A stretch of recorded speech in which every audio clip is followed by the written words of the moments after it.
독일에 지금은 뭐냐면 해외를 가면 한류 열풍이 엄청나게 불고 있어요. 그러니까 이제 독일 같은 경우도 이분들이 전부 다 BTS 팬들입니다. 어젠가 이제 신곡을 발표를 했는데 하루 만에 뭐 지금 벌써 한 1억 2천 뷰라고 하는데요. 1억 2천 명 정도가 그 뮤직비디오를 봤다고 하더라고요. 하루 만에. 정말 엄청난 기록인데 그 유튜브 최고의 기록을 또 경신하지 않았나 싶습니다. 그 정도로 뭐냐면은 이 한국에 굉장히 관심이 많은 그런 시기라고 하는 거죠. 그래서 이제 크로아티아를 갔을 때 또 한류 팬들이 많이 모였어요. 한 달에 한 번 한 200명 정도 이렇게 모인다고 합니다. 이때 주제는 제가 발표한 주제는 여기서 요청한 주제였는데 그 주제가 뭐였냐면 태극기에 대해서 알려달라라고 했습니다. 한류에 대해서 알려달라, 뭐 어떻게 케이팝에 대해서 알려달라, 뭐 이런 것이 아니라 저에게 요청한 것이 태극기, 이 태극기에 담겨 있는 철학이 무엇이냐라고 하는 것을 크로아티아에 있는 분들이 알고 싶어 한다라고 하는 거죠. 그래서 저도 뭐 깜짝 놀랐고 한 40분 정도 뭐 태극에 관해서 또 뭐 사괴에 관해서 그 다음에 이거 역사에 관해서 이렇게 얘기를 했는데 자, 그럼 최근에도 보면은 태극기가 중국 거다. 뭐 최근에 많이 있잖아요. 김치 공정이니 무슨 한복 공정이니 하면서 태극기도 자기들 것이다. 뭐 이런 얘기를 합니다. 근데 과연 우리도 그렇게 인식을 하고 있을까요? 많은 분들이 태극 철학은 중국 거야. 또는 뭐 사괴, 팔괴라고 하는 건 중국 거야. 이렇게 알고 계신 분들 지금도 많거든요. 근데 그런 것이 아니라고 하는 것을 여기서 이제 알려드렸습니다. 시액 팔괴, 팔괴를 처음으로 그리신 분은 복희 태왕님이신데 그분은 바로 5대 태의 환웅의 12번째 막내 아들이시다라고 하는 게 환단고기에 나옵니다. 이런 것이 환단고기의 사료적인 또는 역사적인 가치가 아닌가. 환단고기가 아니면 태극기는 중국 것이 되는 거죠. 근데 중국 문헌에 보면 그 태어복희 씨는 동이족이라고 분명히 여러 문헌에 이렇게 나와 있습니다. 근데 동이족인데 어떤 분이시냐라고 했을 때 바로 5대 환웅의 막내 아드님이시다라고 하는 것을 밝혀주는 것은 바로 이제 환단곡이라는 거죠. 그래서 이런 것들이 굉장히 중요하다라고 생각이 듭니다. 또 하나는 보면 이제 대전에서 이제 고구려 박물관이 있었어요. 박물관에서 고구려 전시를 했었는데 여기 보시면 오해분 사호묘라고 하거든요. 고구려 벽화에서 오해분 사호묘라고 하는 곳이 있는데 저기 녹색의 옷을 입은 조이선인 같은 고구려인인데 뭔가를 그리고 있습니다. 낙서를 하는 건지 아니면 뭔가 이게 공부를 하는 것 같은데 저게 뭐냐면은 바로 이겁니다. 문항팔계거든요. 사실 이건 깜짝 놀랄 사실 이렇게 뉴스 같은 거예요. 왜냐면 우리가 알고 있으면 뭐 수렵도라든지 이런 거는 많이 알잖아요. 그래서 사냥을 했다 뭐 이렇게 뭐 용맹스러운 그런 것만 얘기하지 이분들이 팔괘를 공부를 했다.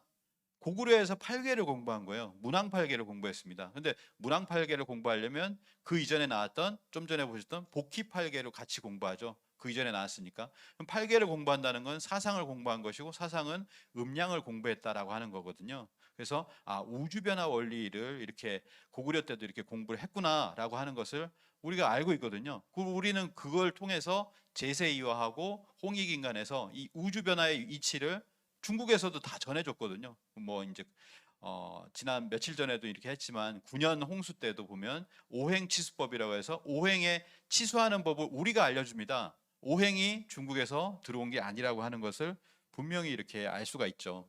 그래서 이런 거 하나라도 이런 걸 캐치할 수 있는 힘이 학계에 있느냐라고 하는 것이죠. 아직까지 보지를 못했습니다. 이런 부분요. 그래서 이제 이런 부분에서 오늘 환단고기에 답이 있다라고 하는 어떻게 보면은 뭐 어떤 문제가 있길래 여기에 해답이 있다는 거냐라고 하는 건데 사실은 뭐 여러 오신 분들의 어떤 편차도 있고 그리고 어떤 시간적인 한계 뭐 여러 가지가 있기 때문에 모든 것을 얘기할 수는 없습니다. 그래서 기존에 저도 뒤에서 말씀드리겠지만 기존에 뭐 환단고기 진서론이라든지 거기에 제가 한 강의 또 한 5개 정도가 있거든요. 5개면은 한 뭐 수시간이 되죠. 그리고 그 안에 환단곡의 근거도 한 100가지 이상이 됩니다. 그 얘기를 다 할 수는 없잖아요. 그래서 몇 가지만 오늘 말씀을 드리도록 하겠습니다. 그래서 환단곡에 답이 있다라고 하는 주제인데요. 환단고기를 모르시는 분도 있으시니까 간단하게 말씀을 드리면서 시작을 하도록 하겠습니다. 환단고기는 1911년에 초간본이 출간이 되었습니다. 30권이 출간이 됐는데요. 그래서 이 30권은 5권의 책을 모았습니다. 삼성기 상과 삼성기 하, 단군세기, 북부여기, 태백일사. 이전에 영상에서도 보셨지만 신라의 안암로, 고려의 원동중, 그리고 단군세기의 고려말 이암선생, 북부여기의 범장, 태백일사의 저자인 이맥선생, 이 모든 분들을 그런 저서들을 다 합해서 책이 한 권으로 이렇게 나온 것이죠. 그 책에 보면 뭐 한 권이라고 이렇게 되어 있지만 여러 책들을 이렇게 다 검토를 했을 겁니다. 그리고 태백일사는 8권에서 총 5종이 13권의 역사서를 담고 있다. 뭐 그 이상도 저 출처는 더 밝히고 있습니다. 그래서 이 환단고기는 해학 이기 선생이라고 하는 분이 감수를 받습니다. 감수를 하고 그 다음에 이 감수를 한 것도 뭐냐면 해학 이기 선생은 독립운동가로서 워낙 알려져 있어요. 워낙 알려져 있기 때문에 그리고 저서들도 굉장히 많습니다. 그래서 뭔가 이렇게 이제 학계에서는 뭔가 그거를 감수는 하지 않았다. 관계는 없다. 뭐 이런 식으로 얘기를 하고 있는데 실제로 감수를 했다라는 근거 자체가 여러 가지가 나왔습니다. 그래서 그 중에 하나가 뭐냐면 등사본 환단곡이라고 하는 건데요. 우리 3.1운동 때도 보면 등사를 한다고 그때 당시에는 많이 했다고 합니다. 등사를 해서 그 독립선언문을 다 복사를 해가지고 그걸 가지고서 배포를 하고 뭐 이런 식으로 해서 했다라고 하는데 등사본 환단고기가 있었다. 여기에 보면 뭐라고 돼 있냐면 이기 선생이 주라고 이렇게 했습니다. 그래서 뭐냐면 이기 선생이 이렇게 말씀을 하셨는데 해학 이기 선생이 직접 이렇게 주를 한 것으로 보이진 않습니다. 누군가 같이 이렇게 했던 분이 주 해가지고 이런 말씀을 하셨고 이 부분에 대해서 이런 코멘트를 하셨고 뭐 이런 식으로 아마 썼을 거라고 생각하는데요. 어쨌건 이건 뭐냐면은 감수를 하셨구나라고 하는 것을 알 수 있는 그런 구절들 그런 것들이 있다라는 거죠. 또 하나 뭐 다른 근거 있는데 모든 근거를 오늘 다 얘기할 수는 없을 것 같습니다.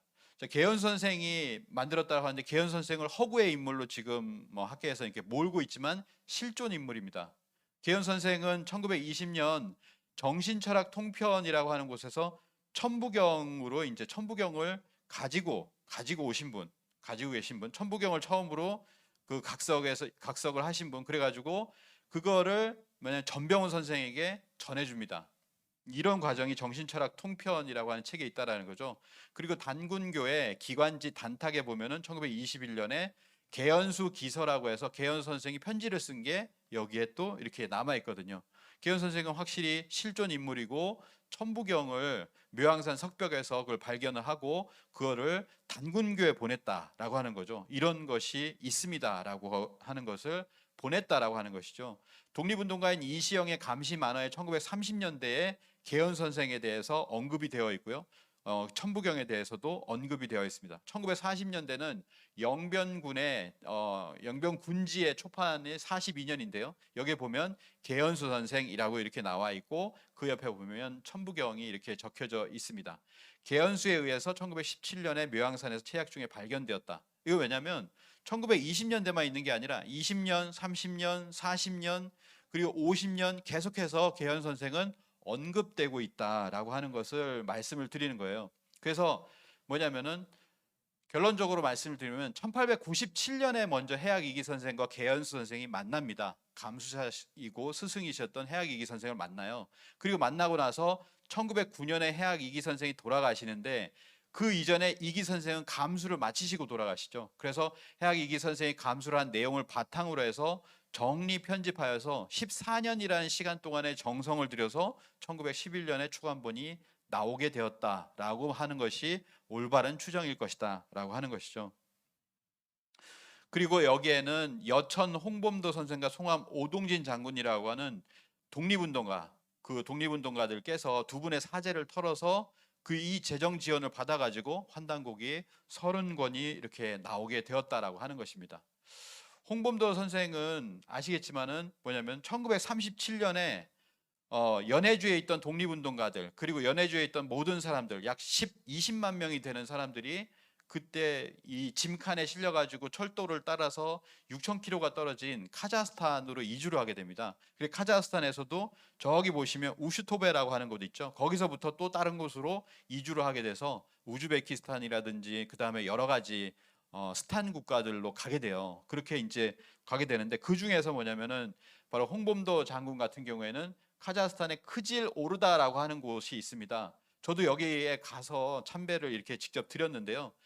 홍범도 장군의 유해를 국내로 이게 들어오려고 했는데 코로나가 닥쳐가지고 지금 홍범도 장군의 유해는 들여오지 못하고 있고, 이 옆에 있었던 개봉우 선생이라든지 다른 독립운동가들은 바로 2년 전에 그때 국내로 이렇게 유해를 모셔왔습니다. 그래서 아직까지는 모셔오지 못했지만 이 먼 이국 땅에 거기서 잠들어 계시다라고 하는 것이죠. 그래서 그런 어떤 조속히 이런 것이 실행되어야 될 걸로 보입니다. 이렇게 홍범도 장군께서 그리고 오동진 장군께서 두 분이 사제를 털어서 이 환단고기가 나오게 되었다라고 하는 겁니다. 그래서 이 환단고기는 해학이기 운초 개연 선생이 5권을 합본하여 1911년에 목판 인쇄로 출간을 하였다라고 하는 겁니다. 근데 이 개연 선생이 이 뒤에 피살이 됩니다. 1920년에. 20년에 석주 이상현 선생의 마카에서 그 같이 이렇게 독립운동을 했었어요. 설호군정서라고 하죠. 거기에서 독립운동을 하시다가 1920년 8월 15일 날, 이때가 언제냐면 요 바로 직전에 뭐가 있었냐면 봉오동 전투가 있었습니다. 봉오동 전투에서 150명 이상의 일본군이 죽었잖아요. 그리고 이제 봉오동 우리가 승리를 했는데, 그러니까 여기에 뭐냐면은 정규군을 엄청난 인원들을 보내고 간도 척살? 예예. 간도를 초토화시키는 간도 초토화 작전이라는 걸 펼쳐요. 그러면서 뭐냐면은 압록강을 넘어와서 뭐냐면 이제 만주로 이렇게 진입을 해 들어옵니다. 그런 과정에서 만약 개연 선생이 학살을 당했다, 이제 살해를 당했다 이렇게 보시면 되겠습니다. 그래서 1920년 8월 15일인데 이때 뭐냐면은 뭐라고 나오냐면 밀정 가명극이 있었다라고 나오거든요. 당시 밀정을 파견한 위순사 감독 가명극은 조선의 역사를 고취하는 놈은 일본의 대동방 평화 정책을 방해하는 것이니 모두 잡아 없애야 한다라고 하면서 밀정을 홍석납자, 여기 만주 관전현에 있거든요. 홍석납자라고 하는데 여기 빨간 돌이 많습니다. 우리 홍산처럼. 그래가지고 홍석납자라고 하는데 거기에 보내어서 운초 선생을 암살하고 말았다라고 합니다. 이런 것이 있는데요. 자, 이게 독립신문에 보면, 아이고, 독립신문에 보면은 이 개연 선생의 피살에 관해서 여러 가지가 나옵니다. 뭐가 나오냐면 이 악독한, 뭐냐면 그 중에서도 밀정 중에서도 가장 악독한 자가 가명극이다. 맨 처음에 나오죠. 1순위예요. 가명극, 이용기, 박만수, 허상태 이런 사람들이 뭐냐면 가장 악독한 밀정이라는 거죠. 그래서 가명극이란 이름이 1920년에 나오고 있습니다. 그리고 1921년에 독립신문을 보면 뭐라고 나오냐면 sak주의 명창하라는 분이 있었어요. 이분도 보면 다나케라고 해서 바로 해학 이기 선생과 개연 선생이 만드신 거예요. 그 단체가 뭐냐면은 바로 다나케인데, 다나케 1대 회장이 해학 이기 선생이고 2대 회장이 개연 선생입니다.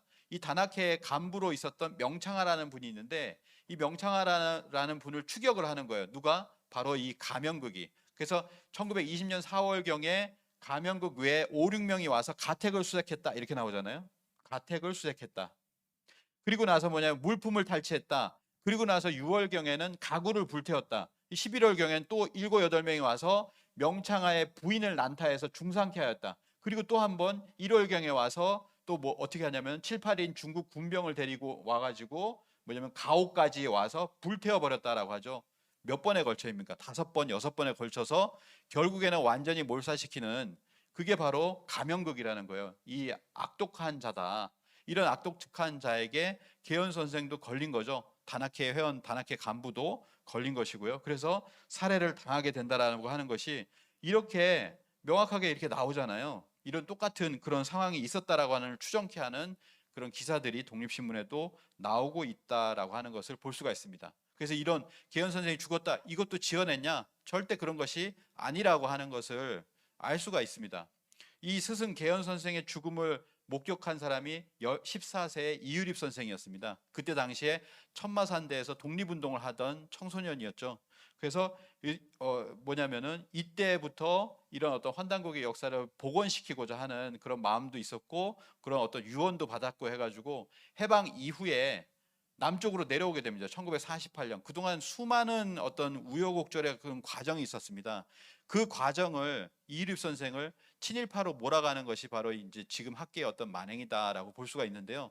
친일파가 아니라 독립운동을 하는 과정, 역사를 광복하는 그 찾는 과정뿐이었다라고 하는 것을 우리가 이제 다 반박을 하는데 그걸 다 여기 얘기할 수는 없기 때문에 그런 어떤 독립운동가의 어떤 그런 과정을 거치면서 1960년대 대전에 이제 안착하게 되신다는 거죠. 제 대전에 살고 있기 때문에 이유립 선생이 살고 그리고 거기에서 그 자신의 그 뭐죠? 제자들을 이렇게 교육하던 그런 집을 이렇게 가봤습니다. 진짜 허름하고요. 하남당 이유립 선생이라고 해 춥고 어두운 집이잖아요. 그런 곳에서 사셨다라고 하는 것이죠. 그러면서 후학들을 양성을 하고 역사 교육을 시키시게 되는데 1979년에 이 환단고기를 이 한국 사회에 이렇게 내게 됩니다. 그래서 뭐냐면 1979년 왜 80년에 내라고 이렇게 하셨는데 80년에 내라고 하셨는데 왜 돌아오는 경신년에 내라 그런 유언이 있었다라고 하는 게 있잖아요. 근데 왜 그랬을까라고 생각을 해보니까 결국에 뭐냐면 왜 79년이냐? 79년이 언제냐면 기미 만세 운동 있잖아요. 기민년이에요. 기민년. 거기에 이제 조광윤이라고 하는 젊은 청년이 있었는데 젊은 청년이 우리가 기민년 만세 운동하고 이렇게 했는데 역사 강복해야 될 거 아니냐. 그래서 그걸 뭐 어떻게든 빼돌렸든 제가 먼저 내버렸어요. 그게 이제 광호위 해사본입니다.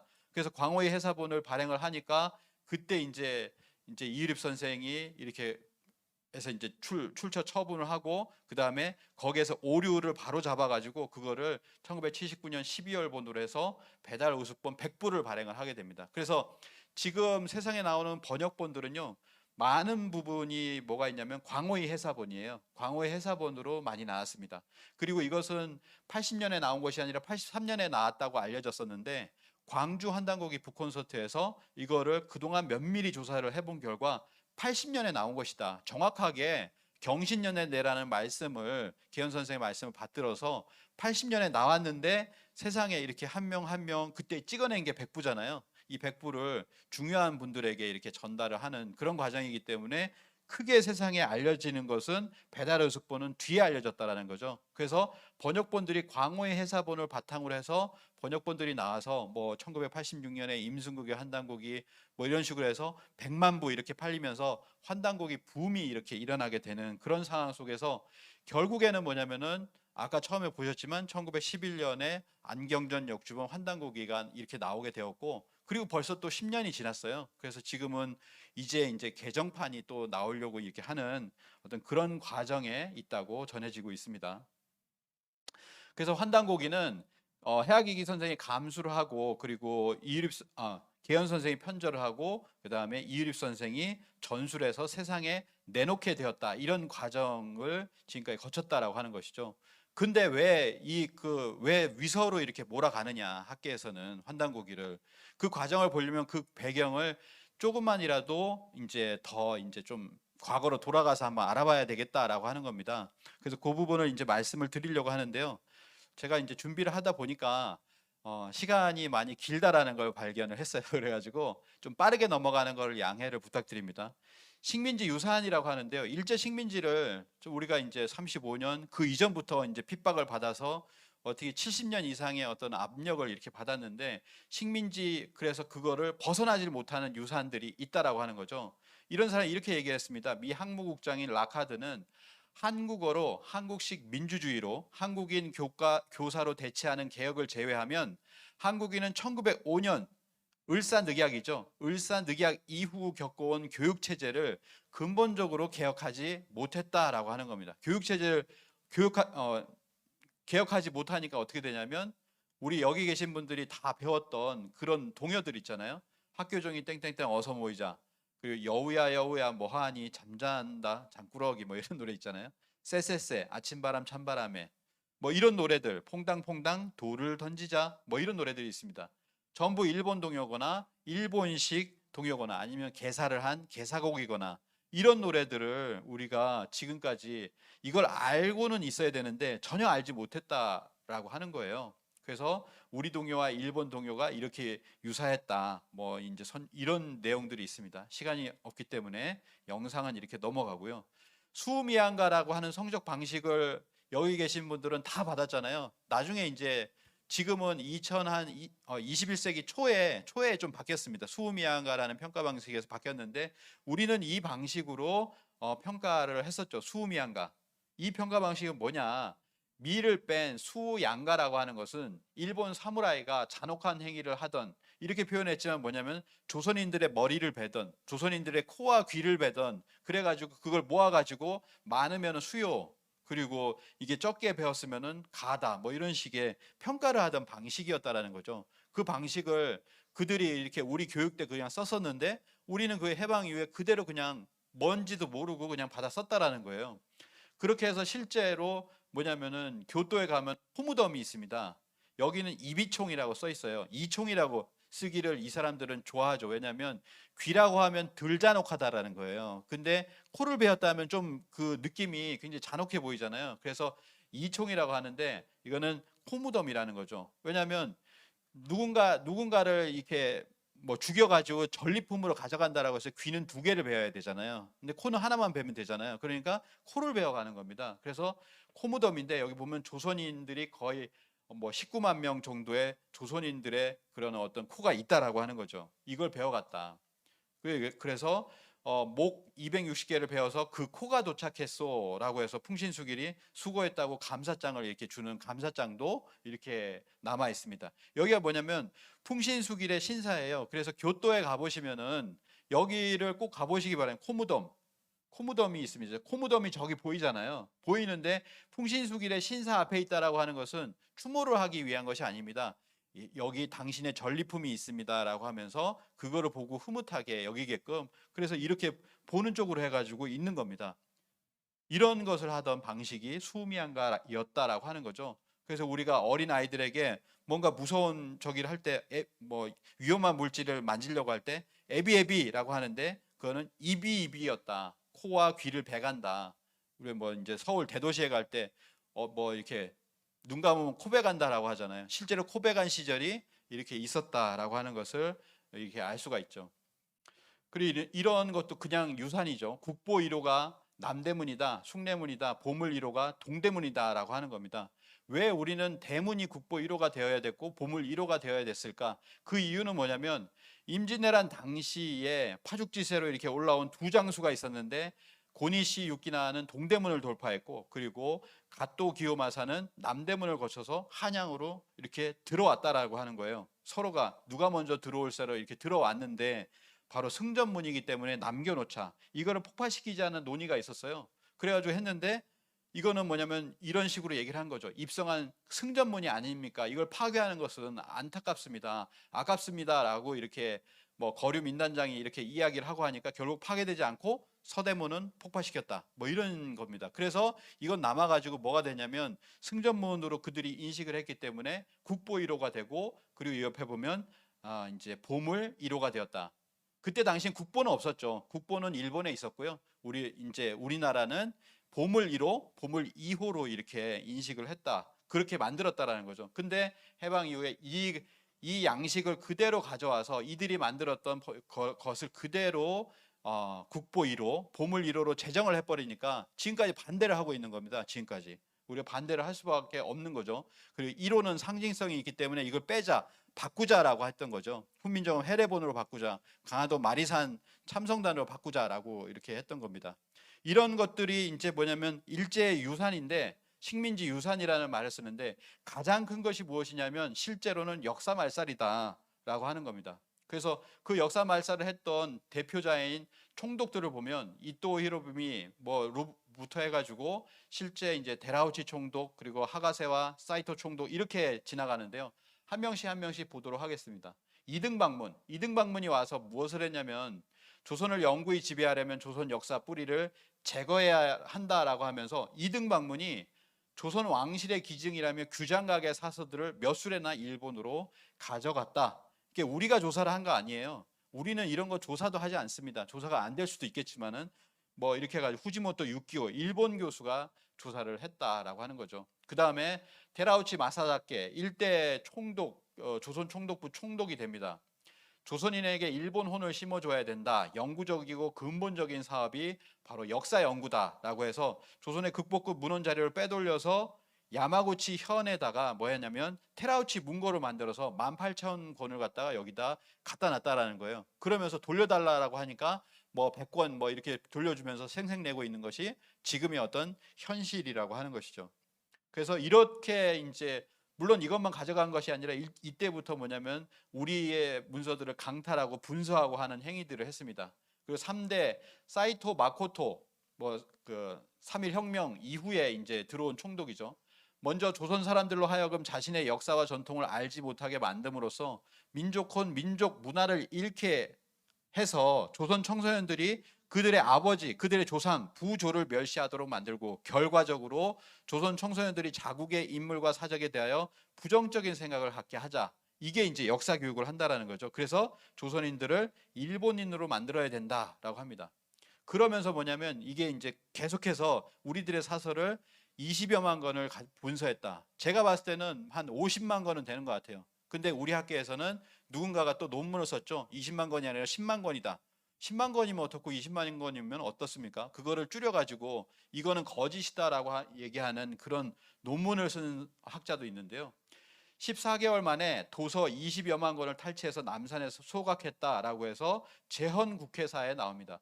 재헌국회사에서 이 내용을 증언한 사람 누구냐면 신익희 선생이라는 분이에요. 가운데는 안창호 선생이잖아요. 왼쪽이 신익희 선생이라는 분으로서 임시정부에 큰 공헌을 하시고 해방 이후에도 국회의원도 하시고 하셨던 분이죠.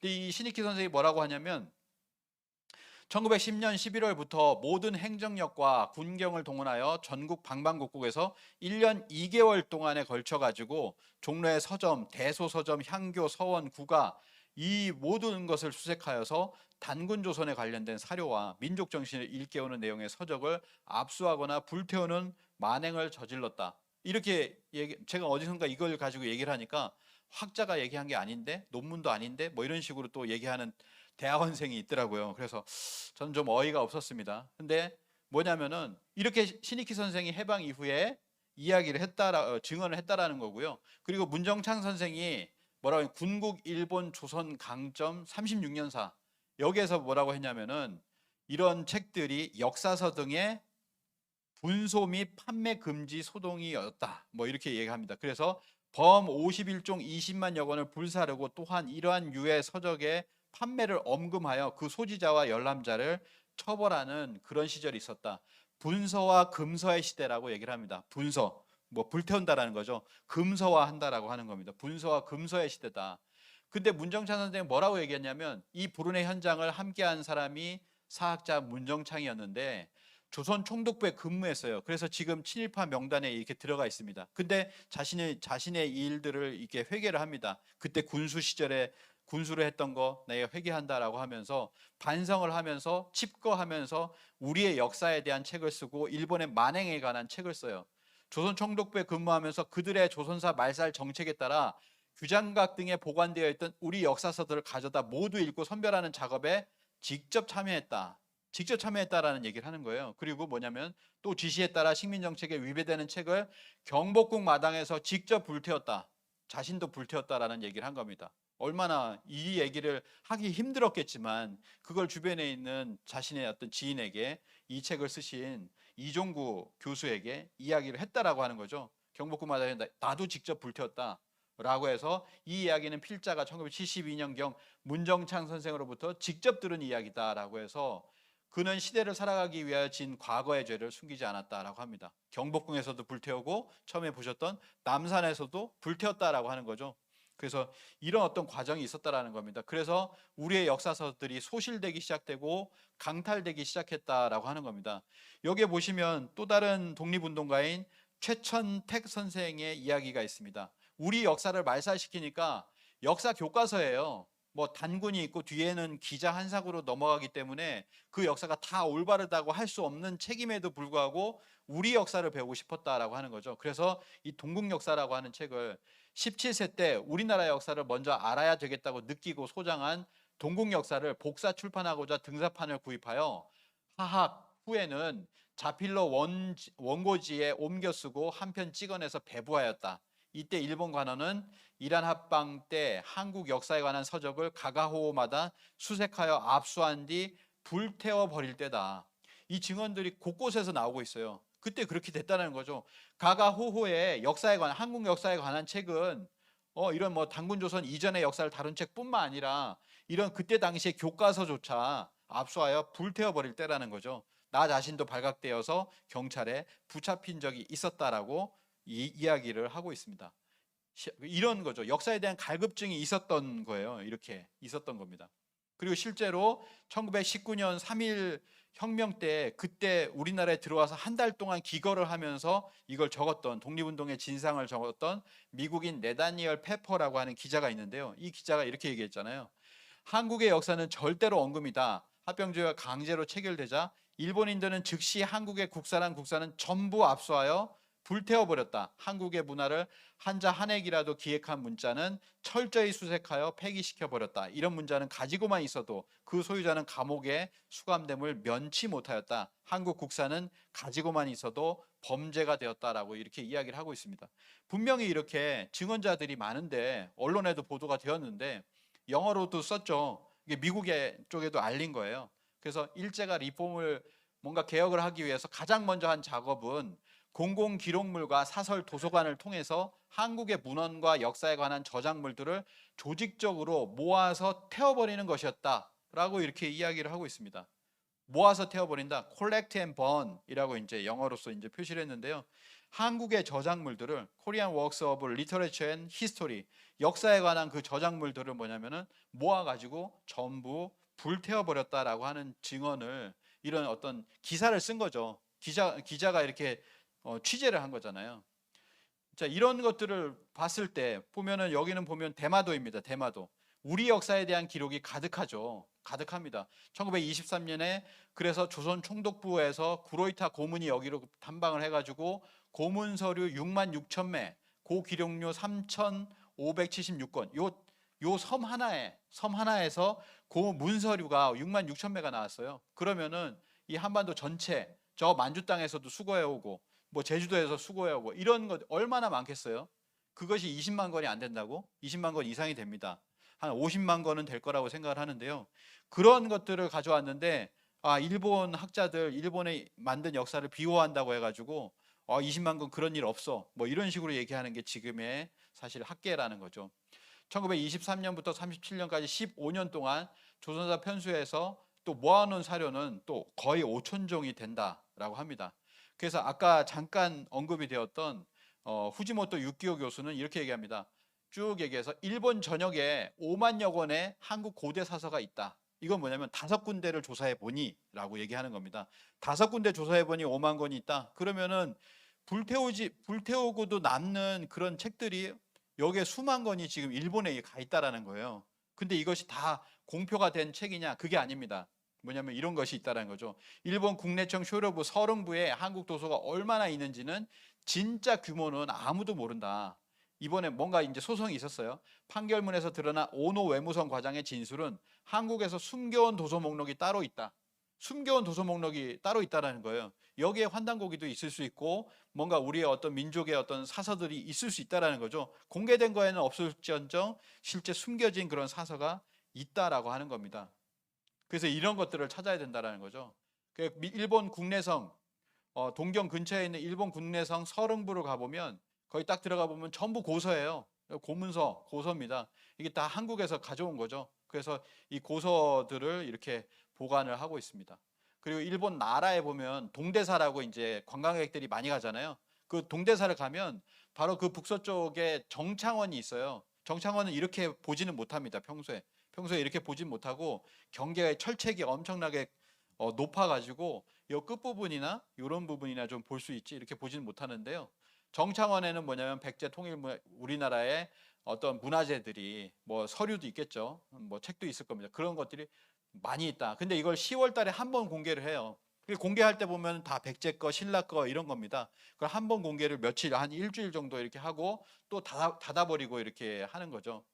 그래서 이런 것들을 강탈한 그런 문화재들을 가지고 있다라고 하는 겁니다. 여기가 바로 여기가 국내청 서릉부가 있는 곳이고 여기가 나라에 있는 곳이 정창원이 있는 곳이고 또 뭐 삼국유사를 발견한 또 이곳이 있고 이런 곳에 우리의 어떤 역사서들이 이런 곳에 보관되어 있다라고 하는 거죠.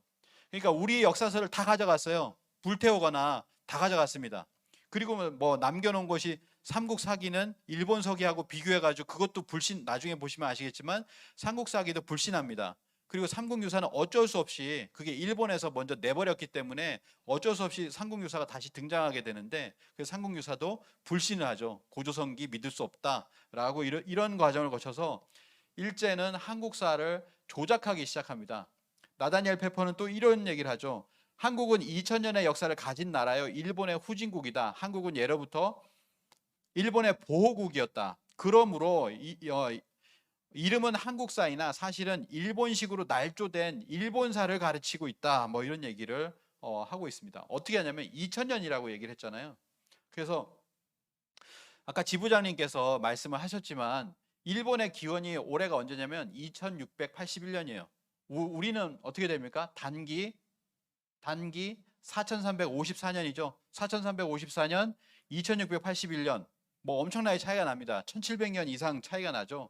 이렇게 차이가 나니까 뭐냐면 이래 가지고 우리가 식민지 경영이 안 되겠다라고 하는 거죠. 그리고 뭐 이제 일본의 기원은 660년, BC 660년인데 그때 이제 신무천왕이 이제 처음 시작이다. 이렇게 진무천왕, 신무천왕 이렇게 이야기를 합니다. 근데 그것도 사실은 환단고기에 들어가 있어요. 이 진무천왕의 정체가 뭐냐라고 했을 때 뭐 35대 단군의 사벌 단군 때 엄파부랍이 있고 그 아들 36대 매륵 단군 때 뭐냐면 협야후 배반명이 있는데 왜 열도 3도를 평정했다라고 합니다. 이게 BC 667년이거든요. 근데 660년에 그때 진무천왕이 등장하잖아요. 일본에서도 등장을 하는데 긴가민가하고 믿을 수도 없을 것 같다 뭐 이런 식의 학자도 있는데 환단고개에서는 뭐냐면 그 양반은 뭐냐면 우리 35대 36대 때 그때 일본으로 넘어간 사람이다 라고 하는 것을 밝히고 있죠. 이렇게 나옵니다. 엄파부랍이 있고요. 실제 일본석이나 일본 고사기나 보면은 엄파부랍이 있고 협야존이라고 이렇게 나오죠. 그리고 여기 보면 도반명 이렇게 나오는데 협야후 배반명이라고 해가지고 일본서기에 진무가 일본 열도를 평정하고 660년에 천황으로 등극하였다라고 전하고 있는데 그건 뭐냐면 35대 36대에 넘어갔던 뭐 그런 어떤 사람이다. 그게 협야후 배반명이다라고 하는 것을 알리고 있죠. 예. 그래서 이런 것이 환단고기를 통해서 일본의 역사도 정확하게 밝혀집니다. 중국의 역사도 정확하게 밝혀진다라고 하는 것이죠.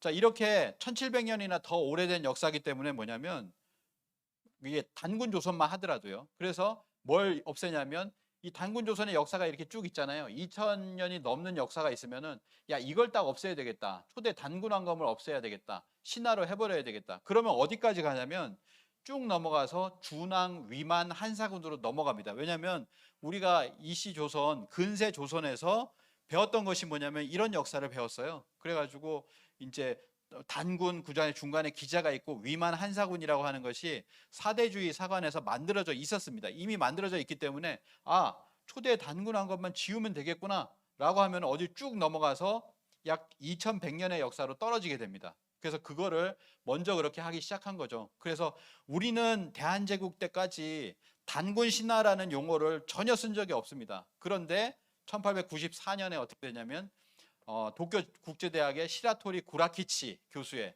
뭐 외우실 필요는 없는데 구라치는 교수다 이렇게 외우면 됩니다. 구라키치 교수의 단군고라고 하는 걸 보면 삼국유사에 나온 단군 사적은 한국 불교의 설화에 근거한 가공의 선담이다.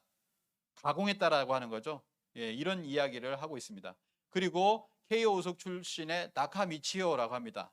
내가 미쳤다. 뭐 이런 그런 이름으로 저희는 들리는데요.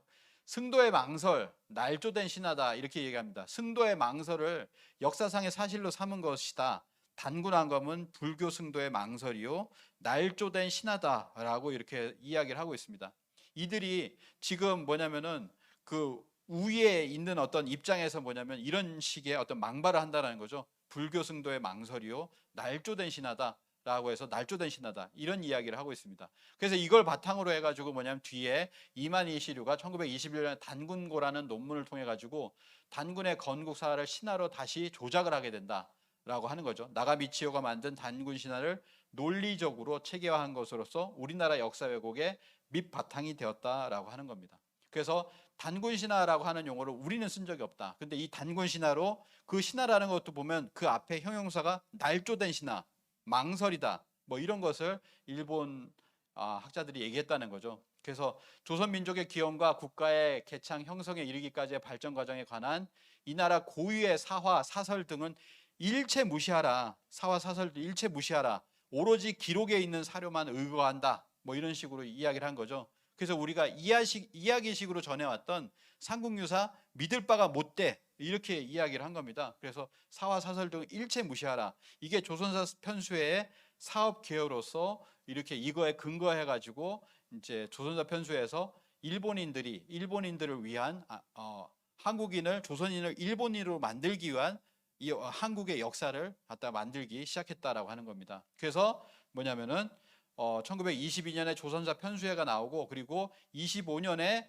편찬위원회, 25년에 조선사 편수회로 해서 16년 동안에 조선사 말살 특별기관을 만들었다. 일왕이 특명을 내려서 조선의 역사 뿌리를 제거하라, 잘라내라 라고 했다. 이게 조선사 35권, 부록 2권 해가지고 37권을 사료집을 만들어내는데 이 프레임, 이 틀 안에서 역사를 적어라 라고 하는 거죠. 물론 그 적은 책도 이미 교재로서 최근에 이제 많이 배우셨겠지만 심상소학이라고 하는 그런 어떤 교재를 만들어 가지고 이미 그 가르치고 있었어요. 가르치고 있는 것이고 이거는 그거에 관한 사료니까 이 틀 속에서 너희가 이제 아무리 뭐 거민정을 하든 뭐 아니면은 정부에서 만들든 어떤 역사서를 그렇게 하라는 거죠. 그래서 일본이 만든 조선사 35권의 구성을 보면 여기 보시면은 상고사라고 있잖아요. 이 상고사가 뭐냐면 고대사입니다. 우리가 상고사라고 할 땐 더 높아서 단군조선 이전을 보통 상고사라고 하는데 여기는 뭐 삼국시대 뭐 정도죠. 그게 8%고 단군조선은 아예 없어요. 삼한시대로부터 시작을 합니다. 원래는 삼한이 고조선인데 여기선 남사만으로 알고 있고 남사만의 시대부터 해가지고 이제 고대 상고사라고 해 8%밖에 안 된다라고 하는 이것도 8%밖에 안 되고 대부분을 뭐냐면 고려시대, 조선시대로 기술하라라고 해서 이렇게 지금도 보면 교과서의 어떤 비율 자체가요. 지금도 이런 비율을 거의 비슷하게 유지를 하고 있습니다. 우리 교과서가. 그래서 한국에 관한 대부분의 저술은 일제시대 식민지 정부에 고용된 학자들이 한 연구의 부산물이다. 그래서 일제는 한국의 전통적인 사회 정치 제도를 파괴하고 그들의 제도를 강요했을 뿐만 아니라 역사와 정신도 모두 파괴시켜 버렸다. 카사넬리라고 하는 펜실바니아대의 교수가 이렇게 우리 역사에 대해서 지금 이제 일제가 이렇게 왜곡한 역사의 부산물이 남아있다라고 하는 것을 이야기를 하고 있습니다. 이런 사람들이 이렇게 하죠. 1915년에 조선은 항상 세력 있는 나라의 지배를 당해 독자적인 역사가 있을 수 없었다라고 하는 이런 쪽의 역사를 기술한다라고 하는 겁니다. 그게 뭐냐면 독자적인 역사가 없어 너희들은 처음에 뭐냐면 단군은 신하고 그 다음에 중국의 식민지로 420년간을 지낸다. 한나라가 고조선을 멸망을 시키고 여기다 낙랑군이라는 거를 평양 땅에다 배치를 했는데 한사군 중에서 가장 오래 남아 있었다라고 하면서 420년 동안 지배를 하고 그것이 지나면서 바로 자연스럽게 임나일본부가 나와서 한반도 남부 땅을 200년 동안 4세기에서 6세기에 지배를 하게 되었다. 그래서 620년 동안 그리고 그 이전에 위만도 이제 연나라 사람이잖아요. 그래서 620년에서 7, 800년 동안 너희는 식민지일 때 발전하지 않았느냐. 그러니까 식민지는 너희들의 운명이다. 그러니까 받아들여라. 라고 하는 그런 사관을 만든 겁니다. 이게 이제 식민사관이거든요. 그래서 지금의 역사가 얼마나 좀 달라졌나. 조선사 35권하고 얼마나 다른가. 그걸 위해서 조선사 35권이 일본어로 되어 있습니다. 그래서 그걸 완역하는 프로젝트를 인하대 고조선 연구소에서 맡았어요. 그래서 한국어로 번역하는 것이 2015년부터 2019년까지 해서 완료를 했습니다. 완료를 하고 중간중간 보니까 전부 다 이게 뭐냐면은 어떻게 돼 있냐면 조선사 35권이 지금의 한국사 교과서다. 그대로라는 거예요. 이 정도면 복붙이란 아시죠? 복사해서 붙이기 아닌가요? 그러니까 지금 왜 이제 대한사랑에서 그리고 뭐 이런 쪽에서 왜 조선사 편수의 사관이다 이렇게 식민사관이다 조선사 편수의 사관이다 이렇게 이야기를 하냐.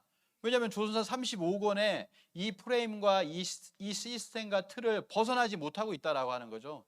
그래서 그거를 지금도 이야기를 하고 있는데 그러니까 뭐냐면 지금 어떤 교육계에서 정부에서 학계에서 뭐냐면은 이 번역된 완역한 이 조선사 35권을 세상에 못 내도록 금지를 시켜버렸어요. 그래서 지금까지도 못 내고 있습니다.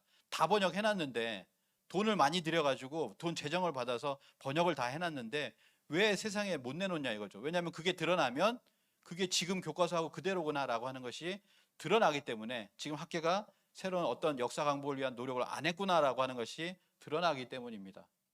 그래서 이 조선사 편수에서 그래도 여기서 또 일 열심히 한 그 우리 학자가 있잖아요. 이병도, 수사관보 시절에 이병도, 촉탁 시절에 이병도라고 해서 여기 보면은 그런 어떤 비서 노릇을 하고 이런 역할을 했었던 것이 이렇게 드러나고 있습니다.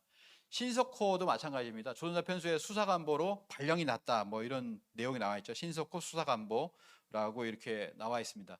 이병도, 신석호를 얘기하는데 주로 이제 이병도를 많이 얘기하죠.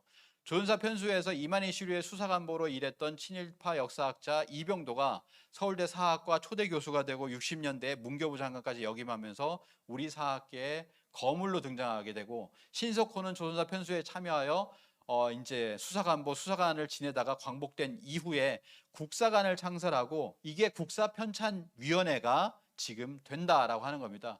그래서 뭐냐면 일제시대 때 일본 제국대학이라는 거 많이 들어보셨을 거예요. 제국대학이 이렇게 많이 있습니다. 도쿄 제국대, 교토 제국대학, 뭐 규슈 제국대학 쭉 있는데요.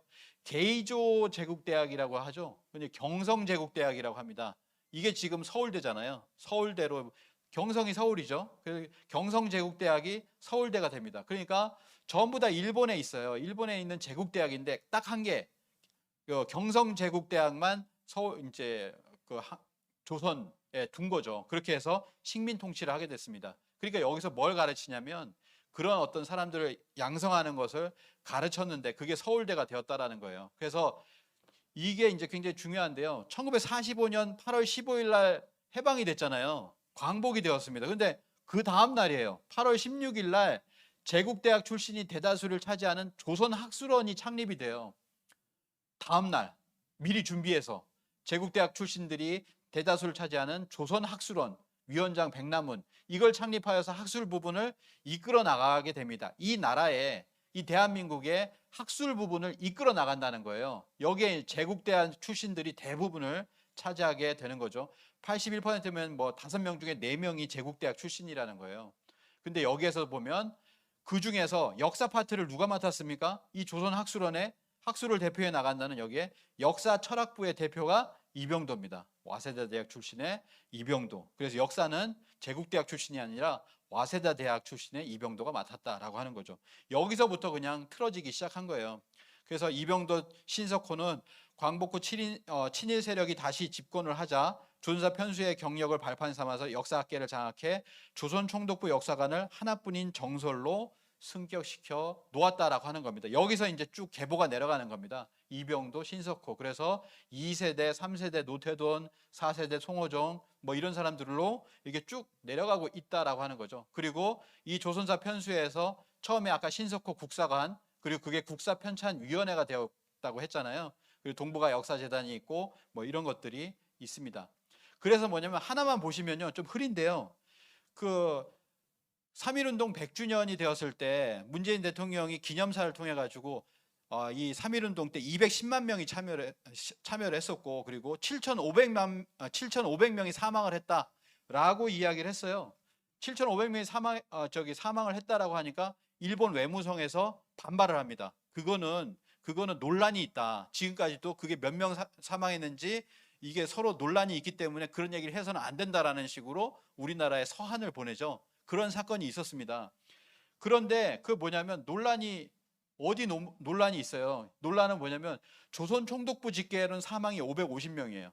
553명. 근데 한일 관계 사료집, 한국 독립운동 지혈사 박은식 선생의, 그리고 한국 독립운동 사략 1920년, 21년 그때 당시에 하나하나 군, 면 단위로 해서 다 조사를 해가지고 임시정부에서 조사해서 낸 겁니다. 7,500명이 사망했다라고 하는 거죠. 한일 관계 사료집도 6,800명이 사망했다. 한국 독립운동 사략도 6,600명.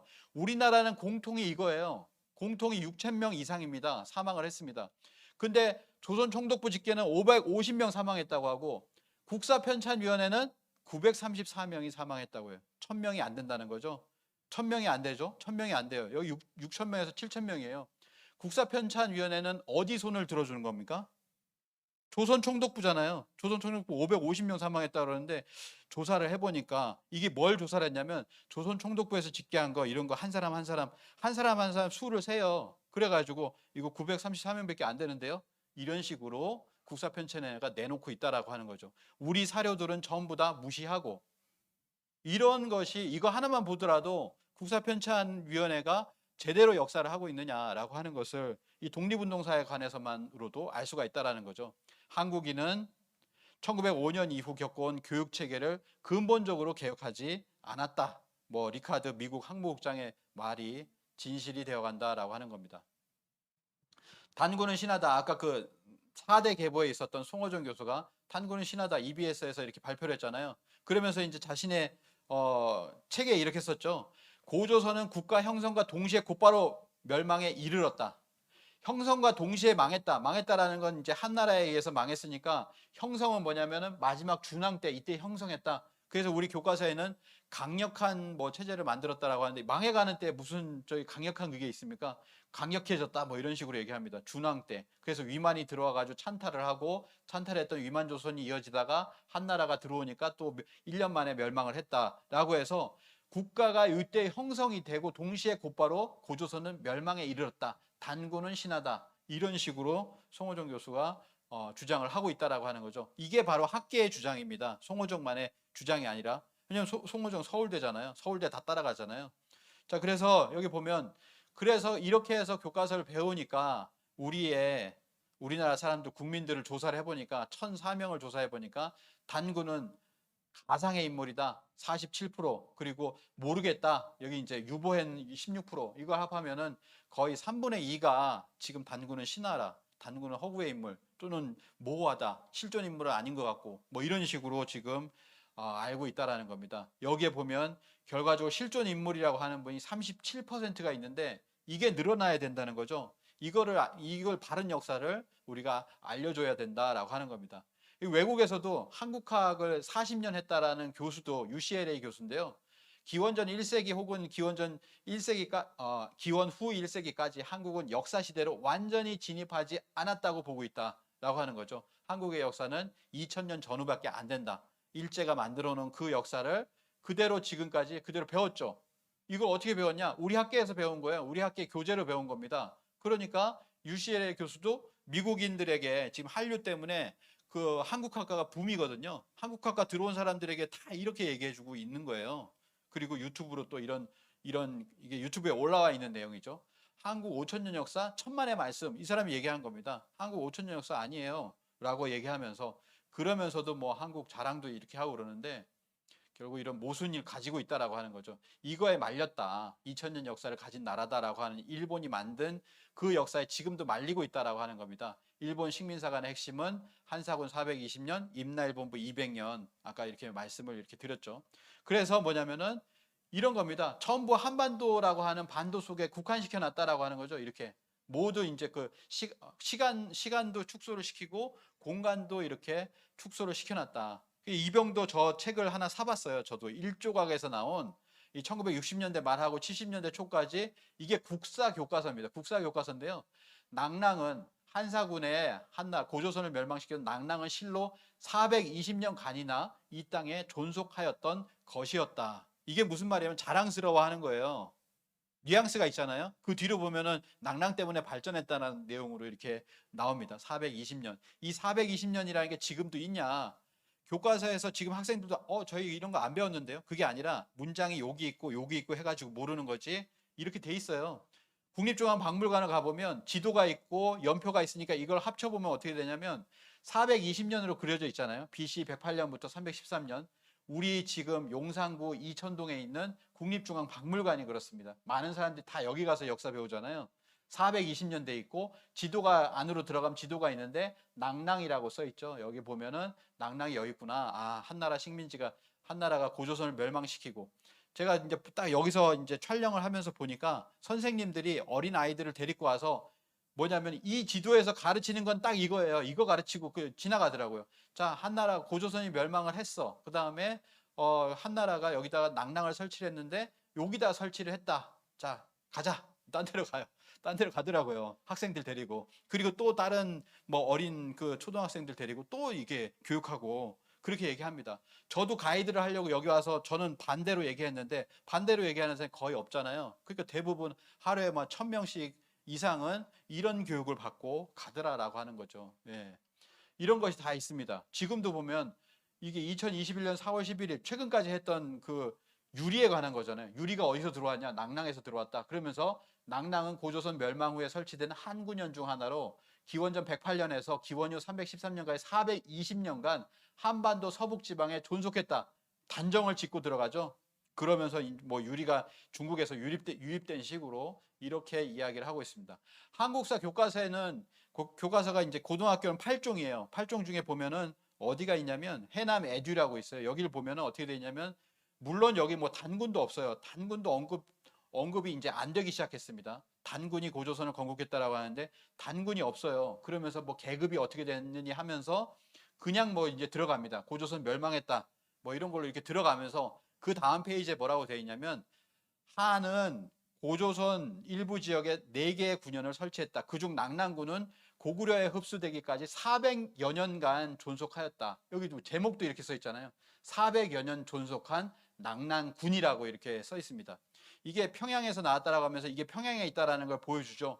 평양 서감리 이렇게 보여주는데 이거는 중원에서 나오지 않는 겁니다. 국보로 지정돼 있잖아요. 낙랑 유물인데 이거는 낙랑국의 유물이에요. 그래서 이거 하고 어디냐면 신장 위구르에 똑같은 게 나옵니다. 이게 더 정교하죠. 그게 뭐냐면 북방 유목민족 계통 쪽으로 이 금 허리띠가 나오는 거예요. 황금 문명이 어디서 나옵니까? 그쪽에서 나오잖아요. 그러니까 이거는 한무제와 상관이 없는데 우리나라에서 뭐라고 하냐면 한무제가 하사해 준 허리띠다. 제후국에게 또는 식민지에 그 허리띠를 이렇게 아니 이런 허리띠가 있으면 자기가 차지 왜 제후국에게 식민지에 줍니까?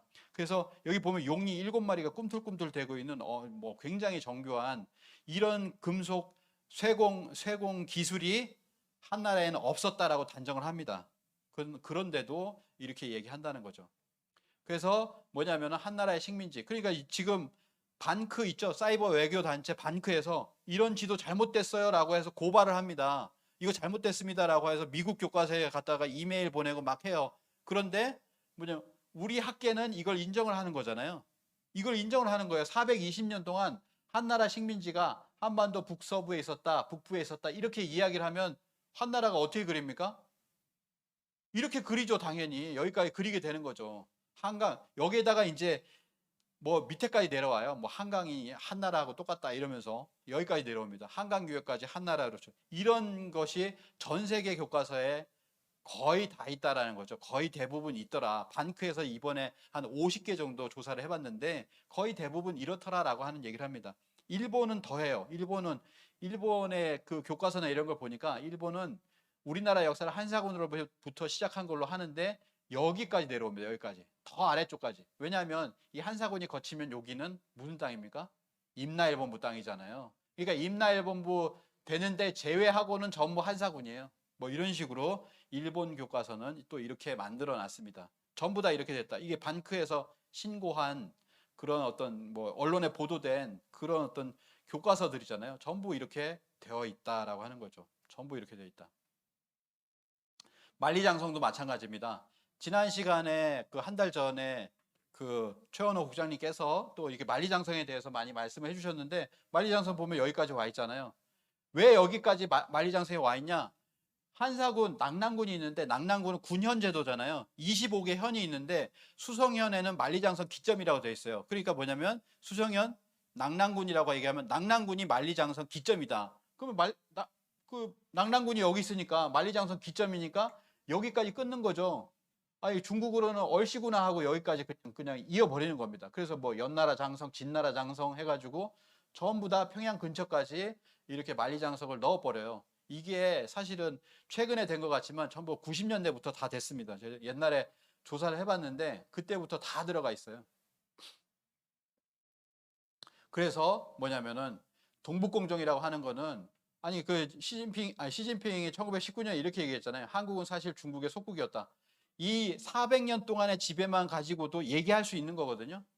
그러니까 우리가 만들어준 거예요. 이 말 자체를 우리가 만들어줬기 때문에 우리 학계가 여기에 전혀 반박을 못하고 있다. 아무도 반박하지 않고 뭘 얘기하면 조선의 사대주의 외교에 관한 부분만 반박을 합니다. 사대라고 하는 건 나쁜 게 아니야. 이런 식으로만 반박을 하거든요. 아, 그게 아닌데 이 사람 이쪽이 이렇게 얘기하는 거는 한사군 가지고 얘기하는 거예요. 실제로 그렇습니다. 중국의 한국사 조작은 대성공을 거두고 있다라고 하는 거죠. 거기다가 이제 임나일본부 해가지고 지금 이제 이런 왜곡이 계속되고 있다.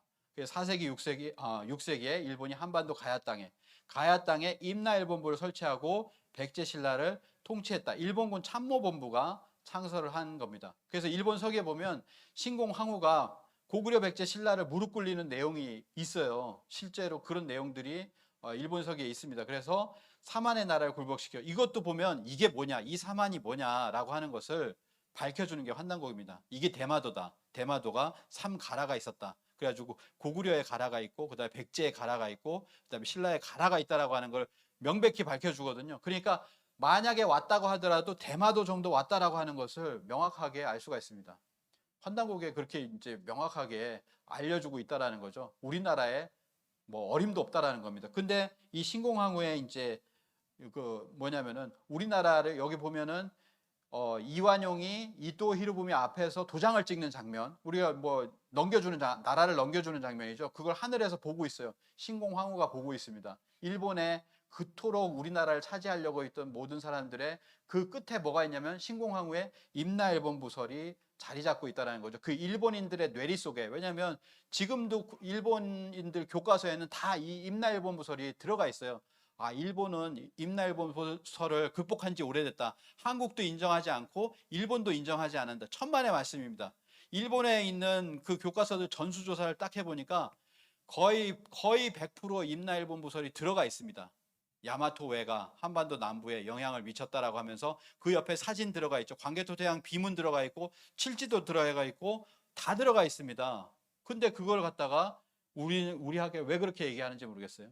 그래서 뭐냐면은 삼국 사기에는 4세기 후반에서 5세기에 걸쳐 우리나라, 일본이 가야를 근거로 신라에 당도했다. 아, 임나일본부설이 왜 삼국 사기에 안 들어가 있냐 이거죠. 그러니까 삼국 사기의 초기 기록은 믿을 수가 없다.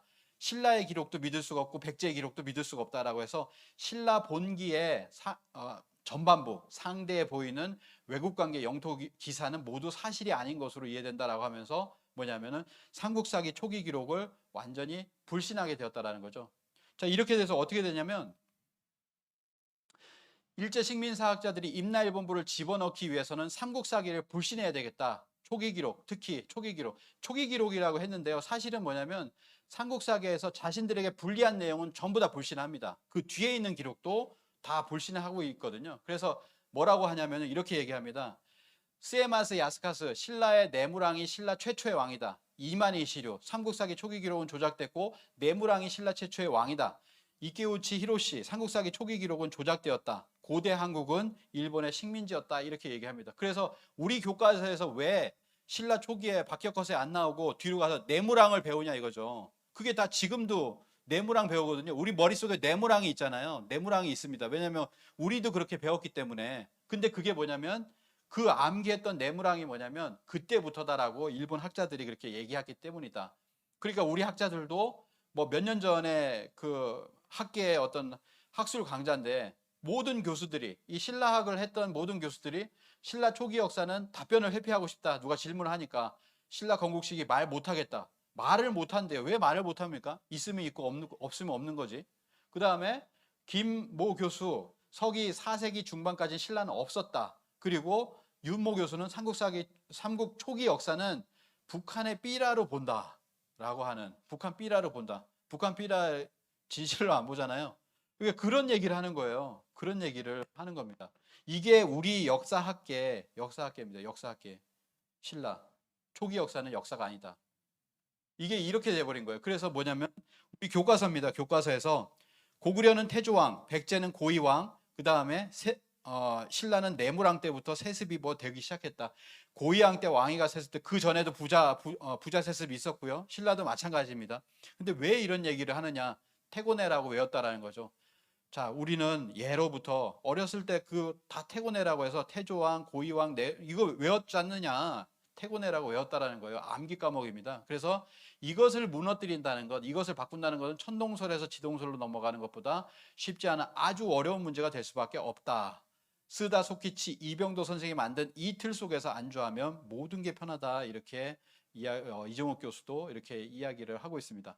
한국의 고대 국가 성립은 아까는 처음에는 단군을 신화시했기 때문에 2100년으로 만들어 놨다고 그랬잖아요. 근데 그 뒤에 4세기가 되어야 고대 국가의 성립이 가능했다라고 해서 결국 한국의 역사는 1600년에 불과하다. 1600년이나 1700년에 불과하다라는 그런 역사로 지금 만들어 놨다라는 거예요. 그러니까 지금도 보면 지금 2021년에요. 영국 박물관을 가보세요. 영국 박물관을 가면 한국관이 있습니다. 한국관에는 한중일을 비교해 놨는데요. 우리나라 역사를 보면 신석기, 철기, 청동기 해가지고 고조선이 없어요. 고조선이 없습니다. 이것만 없느냐? 그 다음에 뭐냐면은 백제, 가야, 신라가 성립되기 전이 원삼국이라고 해놨습니다. 프로토 3 킹덤이라고 프로토라는 게 원이거든요. 원시 삼국으로 만들어 놨다는 거. 언제까지냐면 AD 300년까지. 300년이 되어서야 이때부터 국가가 성립됐다. 4세기잖아요. 4세기부터 이때 국가가 성립됐지 그 이전은 원시 삼국이다. 이렇게 배워요. 그러면은 지금 저는 옛날에 봤는데요. 한류 팬들이 영국에 이제 케이팝 아카데미라는 걸 만들었어요. 그래서 케이팝 아카데미에서 여러 가지를 배우다가 한국 역사를 배우자라고 하면서 어디 가냐면 영국 박물관을 가요. 거기서 한국관을 갑니다. 한국관을 가서 이걸 보고 이것만 있는 게 아니라 옆에 뭐가 있냐면 AD 300년부터 해가지고 뭐 했다는 설명문이 있어요. 그런 패널들이 있습니다. 그걸 통해서 아, 한국의 역사 AD 300년부터 시작됐구나 라고 하는 것을 한류 팬들이 다 배워요. 아카데미 1기, 아카데미 2기 하면서 다 이 역사를 배웁니다.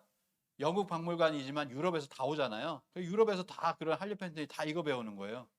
그래서 이렇게 지금도 이렇게 잘못되어 있다라고 하는 것을 알 수가 있습니다. 일제의 한국사 조작도 대성공을 지금 거두고 있다라고 하는 거죠. 자, 그러면은 환단고기 역사는 언제 나오냐? 조선사 편수에서 이런 사람이 있습니다. 조선사 편수의 위원이었던 윤영구가 낙향하에서 만든 역사서가 바로 조선세가보라는 책이 있어요. 조선세가보라는 책이 있는데 조선사 편수에 보면은 이름이 명확하게 있죠. 조선사 편수회의 위원인데 윤영구 1922년부터 25년까지 여기에 재임을 했었는데 뭐냐면은 낙담을 했다는 거예요. 아, 단군의 역사도 다 빼버리고 그 다음에 이거 역사를 완전히 이렇게 만들면 어떡하냐. 내가 이런 데에 참여를 하다니 라고 하면서 뭐냐면은 고향에 내려와서 뭘 하냐면 우월한 나라를 보내다가 제자와 함께 그러면 내가 그래도 우리 역사를 바로 드러내는 역사서를 내가 쓰겠다라고 해서 역사서를 쓴 거예요. 조선 세가보를 1939년에 만들었습니다. 참회의 마음으로 가능했다라고 하는 거죠. 그래서 뭐냐면 우리 역사를 이렇게 왜곡시켜 놨는데 이거를 정상화시키겠다는 겁니다. 환단고기는 우리 역사를 과장시키는 게 아니라 정상화시키는 거예요. 회복시키는 겁니다. 그래서 여기 보면 이 조선 역사부에 보면은 여기 신기한 게 이게 저기 제주도 역사도 이렇게 있더라고요. 제주도 해가지고 뭐 고시로 해서 뭐 을라, 고을라, 양을라 그 다음에 뭐 이렇게 부을라라고 해가지고 삼신인 있잖아요. 그 역사도 이렇게 써놓고 그 옆에 이제 자세한 역사도 여기 써놨죠. 여기 보면은 제가 읽어보진 못했어요. 근데 요 부분이 그런 어떤 제주도 탐나국의 역사를 담고 있는 부분입니다. 아, 이것도 보면 탐나국이요. 옆에 보면 대시잖아요. 여기 발해국이에요. 발해. 대진국이에요. 대진국과 하기 이전에 삼국 역사 다 다루고 탐나국을 이렇게 다루고 있어요. 여기까지 이렇게 다루고 있는데 조선 세가부에 보면 그러면서 47대 단군을 기록하고 있더라라고 하는 거죠. 이 조선 세가부에서 여기 보면 쭉 1대 초대 단군 왕건부터 해서 2대 부르 단군, 가륵 단군에서 환단고기에 있는 단군의 명칭하고 똑같아요. 이걸 이렇게 다루고 있다라는 겁니다. 47분의 단군이 있었다라고 하는 것을 명확히 이야기를 하고 있습니다. 그래서 이 47분의 단군이 있다라고 하는 기록들이 뭐가 있냐? 환단고기에 있어요. 그리고 규원사화에 있습니다. 단기고사에 있고요. 대동사강에 있습니다. 그리고 전고대방, 김해김씨 문헌보, 심당전서 1965년 심당전서에도 있습니다. 심당전서는 초대 단군왕검 이전에 두 분을 더 넣어서 49대 단군을 넣고 있습니다. 초대 단군 이후에는 47분을 똑같이 이렇게 넣고 있거든요. 여기 보면 이거 외에도 새로 계속 찾아요. 계속 있습니다. 대동요람이라고 해서 어제 찾은 거예요. 어제 대동요람 이정기 선생이 제공을 해주셔가지고 여기 보면은 단군이 있죠. 역대 단군이 뭐냐면 전 47세 이렇게 나오잖아요. 47분이 전한다라고 하는 내용이 나옵니다. 이런 내용들이 계속 나오는 거예요. 그 연대는 우리나라가 이제 그 조선시대에 기자조선을 채택을 했기 때문에 단군 천년, 기자 천년에 물들어 가지고 거기서 뭐냐면 단군의 역사가 2000년 이상이 아니라 줄어들어요. 그래서 뭐 1112년 뭐 이런 식으로 이렇게 나오긴 하는데, 그렇지만 단군을 그 앞에 내세웠다라는 점에서, 그리고 47분의 단군을 얘기했다는 점에서 굉장히 중요한 사서다라고 생각이 됩니다. 대동사강에도 보면 단군 조선기 환씨는 무릇 47세를 지났다 이렇게 나오고요. 조선사략 단조기에도 보면 영년이 1048년 47세가 47분이 있다라고 하는 것을 얘기하고 있습니다. 지금 보면 여기 이게 정리한 게 좀 안 되는데요. 그 뒤에 새로 나온 것들이에요. 새로 나온 걸 보면 지금 10권이 넘어갑니다.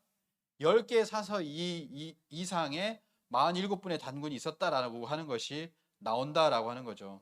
물론 이거는 여기 보시면 이제 전고대방인데요. 이거는 인명사전입니다. 그 인명사전 전고대방에 1924년 인명사전에 보면 단군이 맨 처음에 나오고요. 단군은 전세 47 이렇게 나옵니다. 전세 47, 47분이 전한다라고 하는 거죠. 근데 이게 1924년에 나오다가 25년에 조금 지워져요. 26년에 가니까 사라집니다. 그래서 이게 왜 사라지지 하는 것을 고민을 하게 되는데요. 만약에 이게 고문서에서 전고대방은 굉장히 많아요. 고문서에서 사실 수가 있는데, 사시면은 뭐냐면 24년 걸 사셔야 됩니다. 그래야 이게 온전히 나옵니다. 전세 47 이렇게 나오거든요. 그래서 보면은 단군은 전세 47이다. 그 다음에 이제 심당 전서를 보도록 하겠습니다. 1965년에 나왔는 심당 전서인데요. 자, 심당 이고선 선생의 심당 전서, 전집이라는 거예요. 이 전집에는 뭐가 들어가 있냐면 1924년에 썼던 환단세감, 환단이라는 용어가 나오죠. 환단고기에. 그리고 여기 7세 환인이 나옵니다. 그리고 1952년에 홍익대전, 천부경이 나와요. 1965년에 단서대강, 환단고기를 언급하고 있습니다.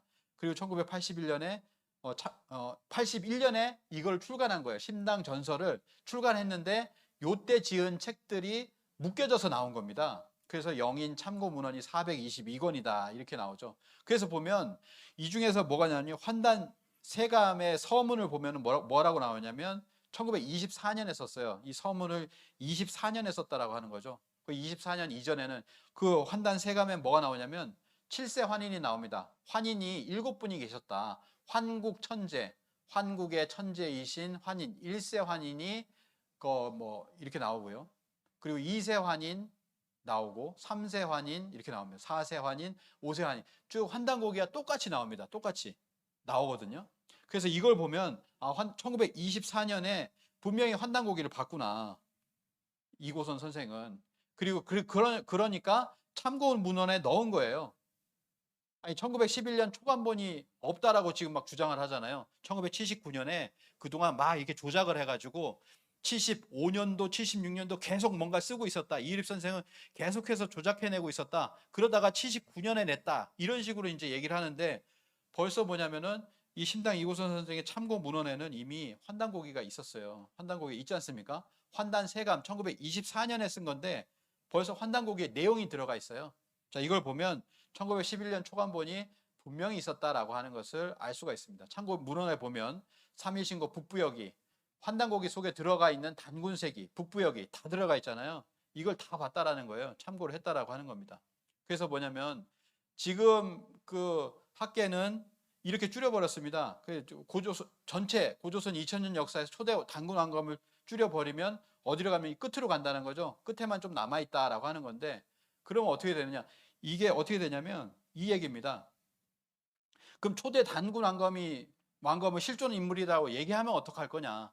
초대 단군 왕검이 실존 인물이라고 해도 지금의 역사에서는 뭐냐면은 내용이 없다라는 거예요. 내용이 없어요. 그리고 다시 중앙 위만으로 넘어간다라는 거예요. 왜냐하면 조선시대를 거쳤기 때문에, 조선시대 사대주의 사관을 거쳤기 때문에 이렇게 됐는데, 결국에는 뭐냐면 환단고기가 있어야지만이 47명의 단군의 어떤 행적들이 전부 나와서 이 단군 조선의 2000년, 2096년의 역사를 전부 채워줄 수 있다라고 하는 겁니다.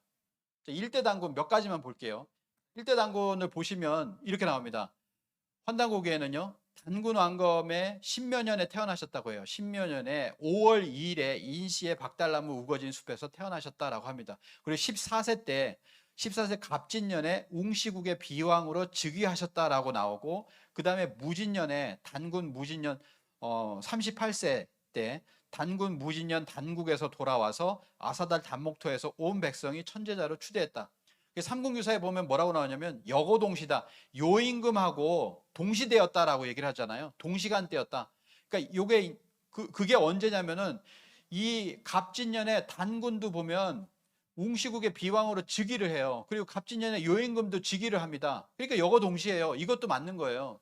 그리고 무진년에 지금 BC 2333년에 요임금 25년에 즉위했다라고 하는 것도 맞는 겁니다. 이게 학계의 모든 의문들, 모든 지금 사서들, 여러 가지 사서들이 있는데 그 사서들에 얘기하는 것이 전부 다 환단고기를 통해서 많이 풀리고 있다라고 하는 것을 말씀을 드리는 겁니다. 그리고 강화도 마리산, 이거 몇 년도에 이거 만든 거야. 그래서 이제 고려사라든지 조선왕조 실록이라든지 이런 데 보면 단군이 지었다고 한다. 단군 때에 지었다고 한다. 이런 식으로 나오는데 이게 언제냐면 무호 51년 단군 제위 즉위 51년도인 무오년에 BC 2283년에 왕건께서 마리산에 제천단을 쌓게 하시니 참성단이 그것이다 라고 해서 이게 나오는 거예요. 명확하게 이 참성단이 언제 지어졌는지가 나온다라고 하는 거죠. 이런 단군의 어떤 유적으로서 어떻게 보면 유일하게 그때 4천여 년 전에 있었던 그 유적이 나오는데, 이거를 언제냐면 여기 보시면 아시겠지만 철조망이 이렇게 쳐져 있어요.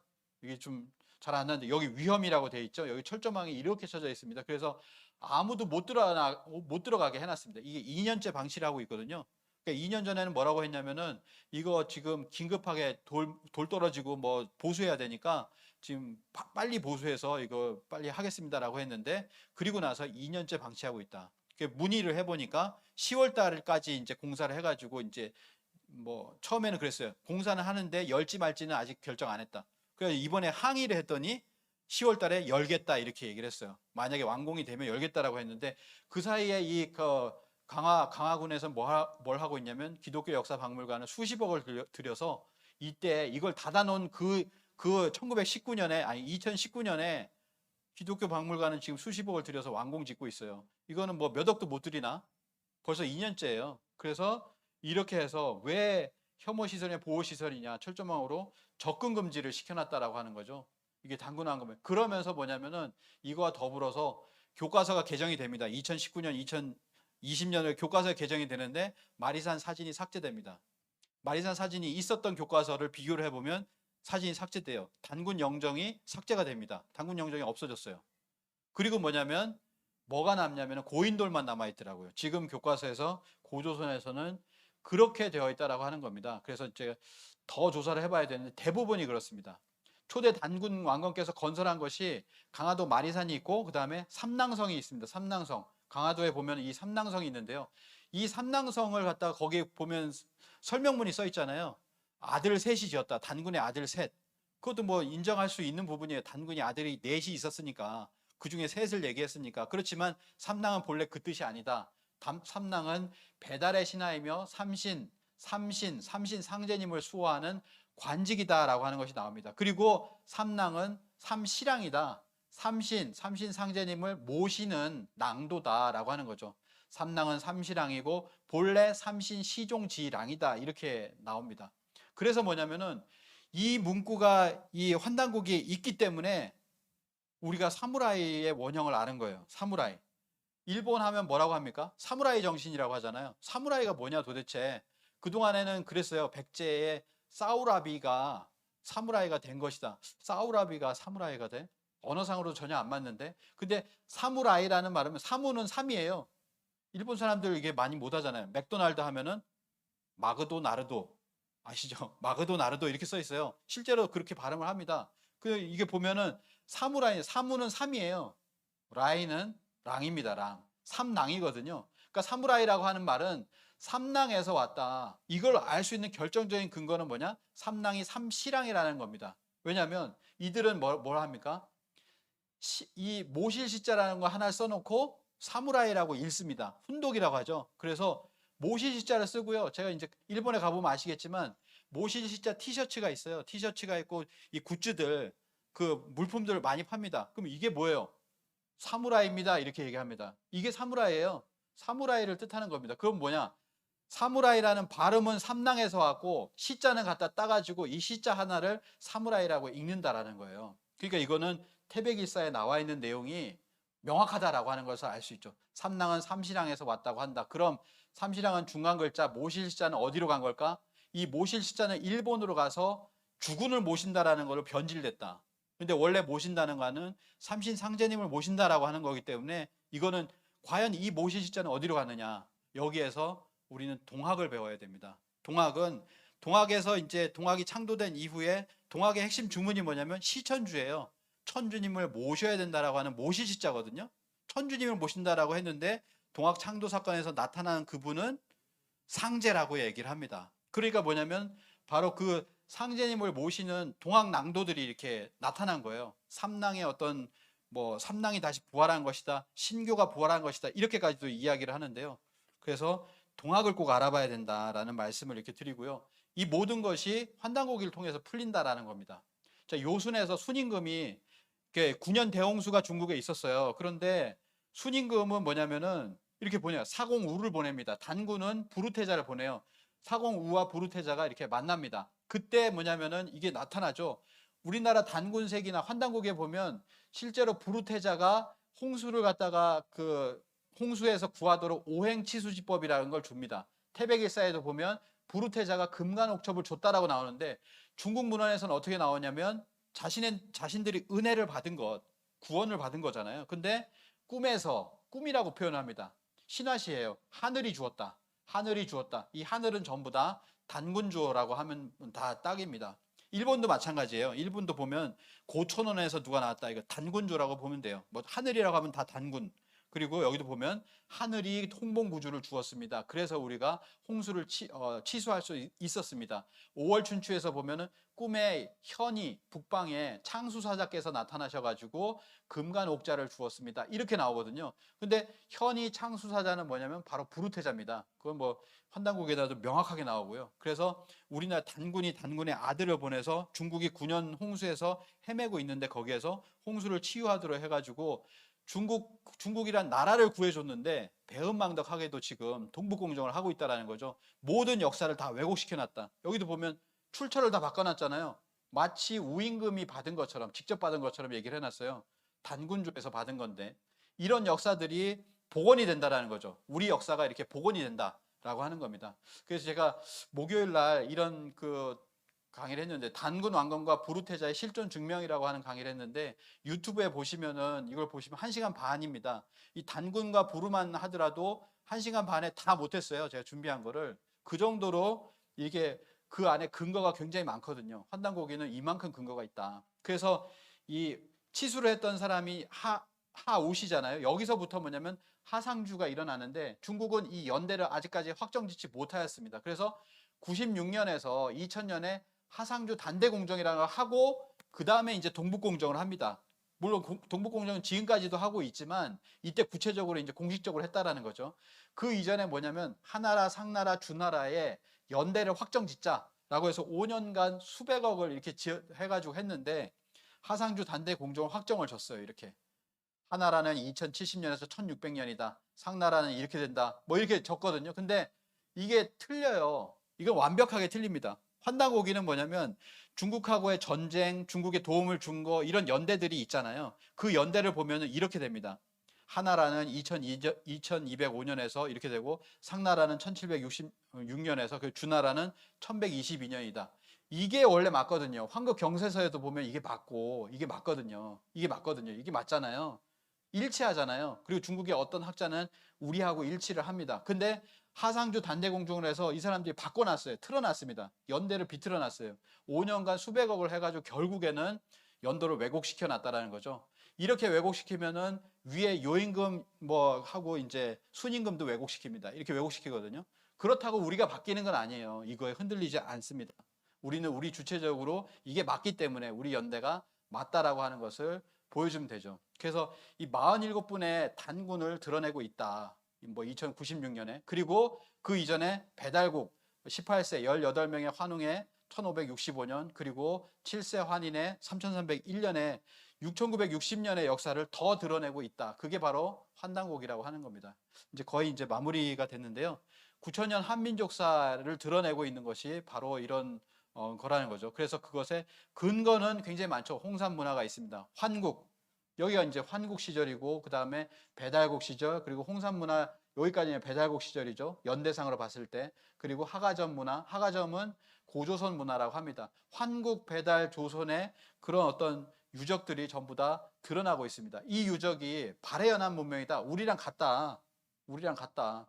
요하일 때는 우리 민족과 매우 관계가 있다. 유하 문명의 주도 세력은 몽골, 만주, 한반도, 일본으로 이어지는 북방 계통이고 중국에도 영향을 미쳤다. 요하 문명의 주인공이 우리와 연결되어 있다. 우시라 교수도 이렇게 얘기를 하고, 복기대 교수도 고조선의 선대 문화, 고조선 이전 문화라는 거죠. 홍산 문화는. 그래서 하가점 하층은 그때는 고조선 문화, 그래서 고조선과 고조선 이전 문화라고 이렇게 이야기를 하고 있습니다. 외국의 사라 넬슨 교수도 이렇게 얘기합니다. 홍산 문화의 특징, 한반도의 삶과 동일하다. 동북 지역의 고인돌은 한국과 완전히 똑같다. 제주도도 고인돌이 한 150개 정도 있잖아요. 그래서 이런 것이 지금 우리와 동일하다라고 하는 겁니다. 그래서 홍산 문화의 주인이 한국인의 조상인 근거 여기 보면 쭉 있죠. 쭉 있는데 한 23가지 정도 이렇게 근거를 예시를 해놨는데 더 있을 겁니다. 제가 찾은 것은 23가지를 이렇게 나열을 했습니다. 그래서 홍산 문화만 얘기하더라도 한 2시간 정도 이렇게 우리 근거를 얘기할 수 있다라고 하는 거죠. 그래서 바로 이 배달국에 보면은 자오지 환웅천왕이 있는데요. 14세에 이 도깨비 난장이라고 해서 이게 그 동계올림픽 때 틀어준 건데, 이거 영상 한번 틀어주시기 바랍니다. 영상을 보시면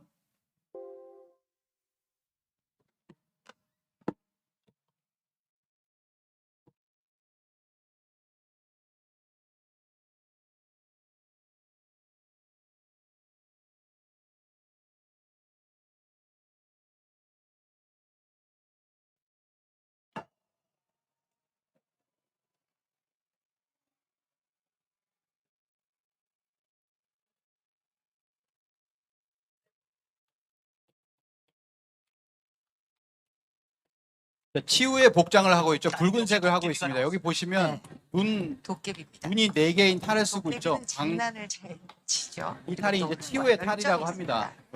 계획의 가장 이런 중요한 탈을 순간이 이렇게 하고 보통 있어요. 섬화 자, 점화죠. 끊어주시기 바랍니다. 멈춰주시면 됩니다. 그동안에는 올림픽 개회식이 섬화 자, 여기서 점화 보면 후에 불꽃을 쏘아 올리면서 마무리했는데요. 꺼주셔도 됩니다. 이번 개회식에서는 점화된 성화의 불꽃이 30년 동안 잠들어 있었던 도깨비와 평창을 도깨비죠, 띄우며 도깨비. 또 하나의 치우천왕의 퍼포먼스를 상이 이렇게 도깨비가 서울올림픽 폐회식 끝난 뒤에 이제 성화가 꺼져서 도깨비들도 잠들어 있었는데 동영상 이 불을 꺼주세요. 좋아하고 불을 잘 다루는 도깨비들. 자, 여기 맨 처음에 불빛이 내려오면서 하나의 일성이 들렸어요. 들으신 분은 계실 겁니다. 치우라고 했습니다. 치우. 이 동계올림픽 연출자가 설명은 못합니다. 이거에 대해 설명 안 해주거든요. 근데 자신은 전 세계 5억 인구가 생중계로 이렇게 보고 있는 가운데 우리의 조상은 치우라고 알리고 싶었다라고 하는 거죠. 그 연출자가 그 연출을 한 겁니다. 그래서 치우라고 하고, 그 다음에 뭐냐면은 이게 다 치우 탈이에요. 이 탈을 하고 있고, 그 다음에 붉은 옷을 입고 있잖아요. 치우가 있는 곳에서는 붉은 기운이 나온다라고 해서 치우천왕을 상징하는 모든 것을 다 하고 있습니다. 그 치우가 도깨비가 되어서 우리나라의 어떤 뭐 신라의 도깨비 뭐 이런 어떤 도깨비 어떤 유물들이 이렇게 나오고 있는 거죠.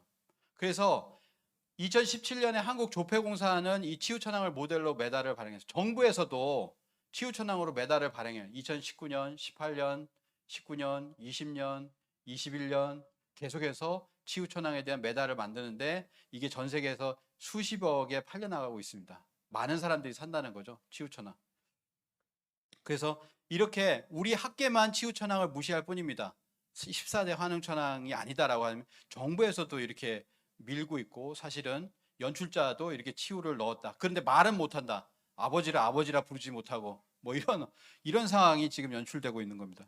실제로 환단고기는 이제 논문 관련 123편, 환단고기 위서론을 다룬 책 123편을 분석을 해보면 진서론이 90%, 위서론이 10%라는 거죠. 위서론은 했던 얘기 또 한다. 내용을 보면 그렇습니다. 했던 얘기 또 하고 있습니다. 그리고 그것도 다 반박이 다 되었습니다.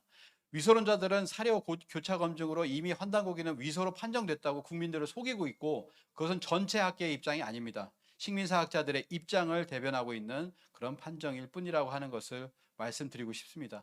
뭐 이제 빨리 넘어갈게요. 천문학적 근거라고 하는 것은 많은 분들이 아실 텐데 1993년에 박창범 라데일의 논문에서 보면은 바로 이 단군 세계 보면 13대 흘달 단군 때 무진 50년 오성 치료라고 해서 오성이 모였다라고 하는 거예요. 한 곳에. 그때 당시에 오성이 이렇게 모였는데 그 위에는 또 초승달이 있었다라는 겁니다. 그래서 이걸 표시를 한 건데요. 이렇게 모이니까 신기한 거죠. 그러니까 기록에 남길 수밖에 없다라고 하는 겁니다. 그래서 그걸 기록을 남겼는데 이 기록이 맞다라고 하는 것을 박창범 한국천문학회장이 확인을 하고 있죠. 지금까지도 확인을 하고 있습니다. 그리고 또 천문 그 기록이 이렇게 나와 있는데요. 단군 조선 때 단군세기 단기고사에 나와 있는 그 기록들입니다. 일식 기록 다 맞죠?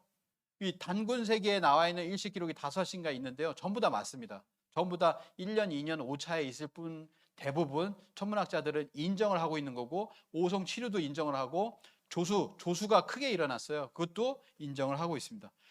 굳이 조수를 넣을 필요가 없잖아요.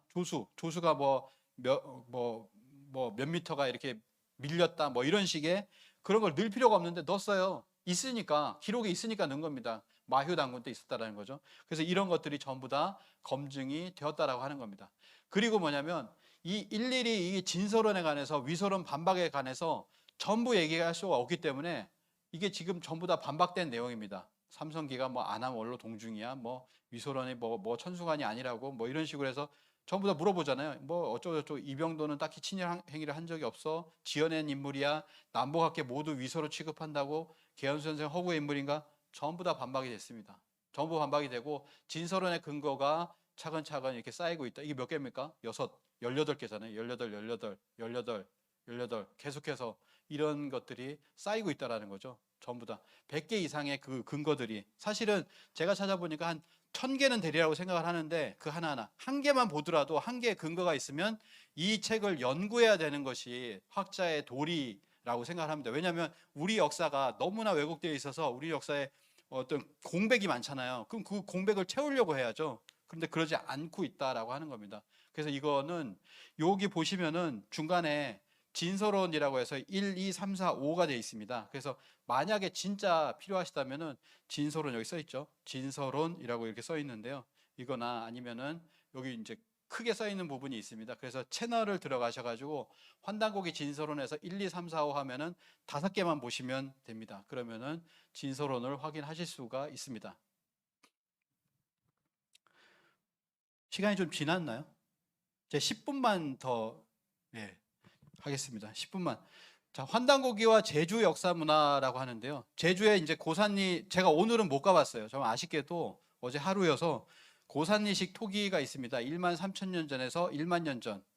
뭐 여기 이 부분인데요. 아직 보존은 많이 이것만 있다라는 얘기를 들었는데 제주도 고산리 신석기 유적이 1만 2천 년 전에 가장 오래된 신석기 유적이 이렇게 있습니다. 여기 부분이죠. 고산리 이 부분 이제 제주도니까요. 여기 부분일 텐데 여기하고 이제 토기가 분포되어 있는 게 일본하고 이 1만 2천 년 전에 붙어 있었잖아요. 이제 이런 시기이기 때문에 일본의 이 부분에서도 나타나고 있다라고 하는 거죠. 그게 제주 고산리식 토기인데 인류 최초의 토기다 이렇게까지도 얘기하는 학자가 있습니다. 인류 최초의 토기고 세계에서 동이족이 살던 연해주, 한반도, 일본 세 지역에서만 발견되고 있다. 뭐 이렇게 이야기를 하고 있는데 여기에서 결국에는 뭐냐면 이 덧무늬 토기인데요. 이게 이제 나중에 8,000년 전에 빗살무늬 토기 시대로 넘어갑니다. 자, 빗살무늬 토기는 유럽과 중앙아시아를 거쳐 북방 루트만을 통해서 발견되지 중원에서 발견되지 않는다라고 하는 거죠. 이 부분입니다. 그래서 같은 게 나와요. 풍류와 사회 아까 요한문명이죠. 요한문명 홍산문화인데요. 여기하고 그 같은 게 나옵니다. 같은 게 여기 8,000년 전에도 나오고요. 그래서 가장 오래된 곳으로부터 어디로 가냐면 만주를 거쳐가지고 쭉 갑니다. 쭉 가죠. 그러니까 빗살무늬 토기를 하면 이 분포도를 봐야 됩니다. 결국에 어디까지 가냐면 북유럽에서 저는 독일에 가서 독일에서 빗살무늬 토기를 봤는데요. 한 5,000년, 4,000년 됩니다. 그러니까 여기는 8,000년 전부터 해가지고 순서로 보면 결국 빗살무늬 토기를 가진 사람들이 어딘가 루트를 통해서 계속해서 북유럽까지 갔다. 있다라고 하는 것을 알 수가 있습니다. 요 밑에 울산 방구대 안각화가 있잖아요. 이 안각화하고 똑같은 것이 여기서 발견돼요. 똑같은 안각화가 있거든요. 그래서 또 이것은 어떻게 갔느냐? 이것을 통해서 갔을 수도 있고요. 그리고 이렇게 갔을 수도 있다라고 하는 거죠. 고래잡이를 하던 사람들이니까. 그래서 이런 것들도 우리가 함께 이렇게 볼 수가 있다라고 하는 거죠.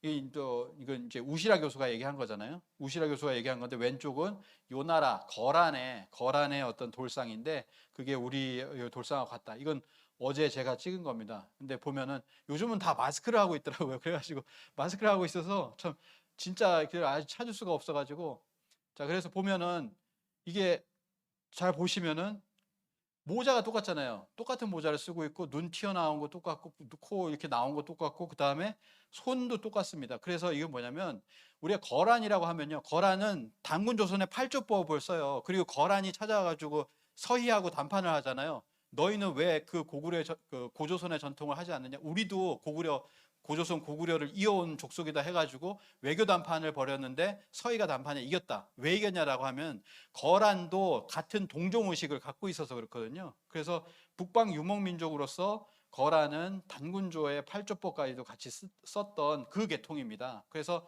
북방 유목과 어떻게 보면 같은 어떤 연계성을 가지는 그런 부분이 있다라고 하는 거죠. 단군 조선과 관련이 있을 것이라고 이제 생각이 되는데요. 그리고 보면 그 삼성혈을 갔습니다. 삼성혈을 딱 가니까 뭐 애니메이션도 있고 안에 설명을 보면 4,300년 전이라고 하잖아요. 4,300년 전. 그러면 이제 4,333년 해가지고 우리가 이제 실제로 초대 단군왕검이 건국했던 시기와 맞물리는데요.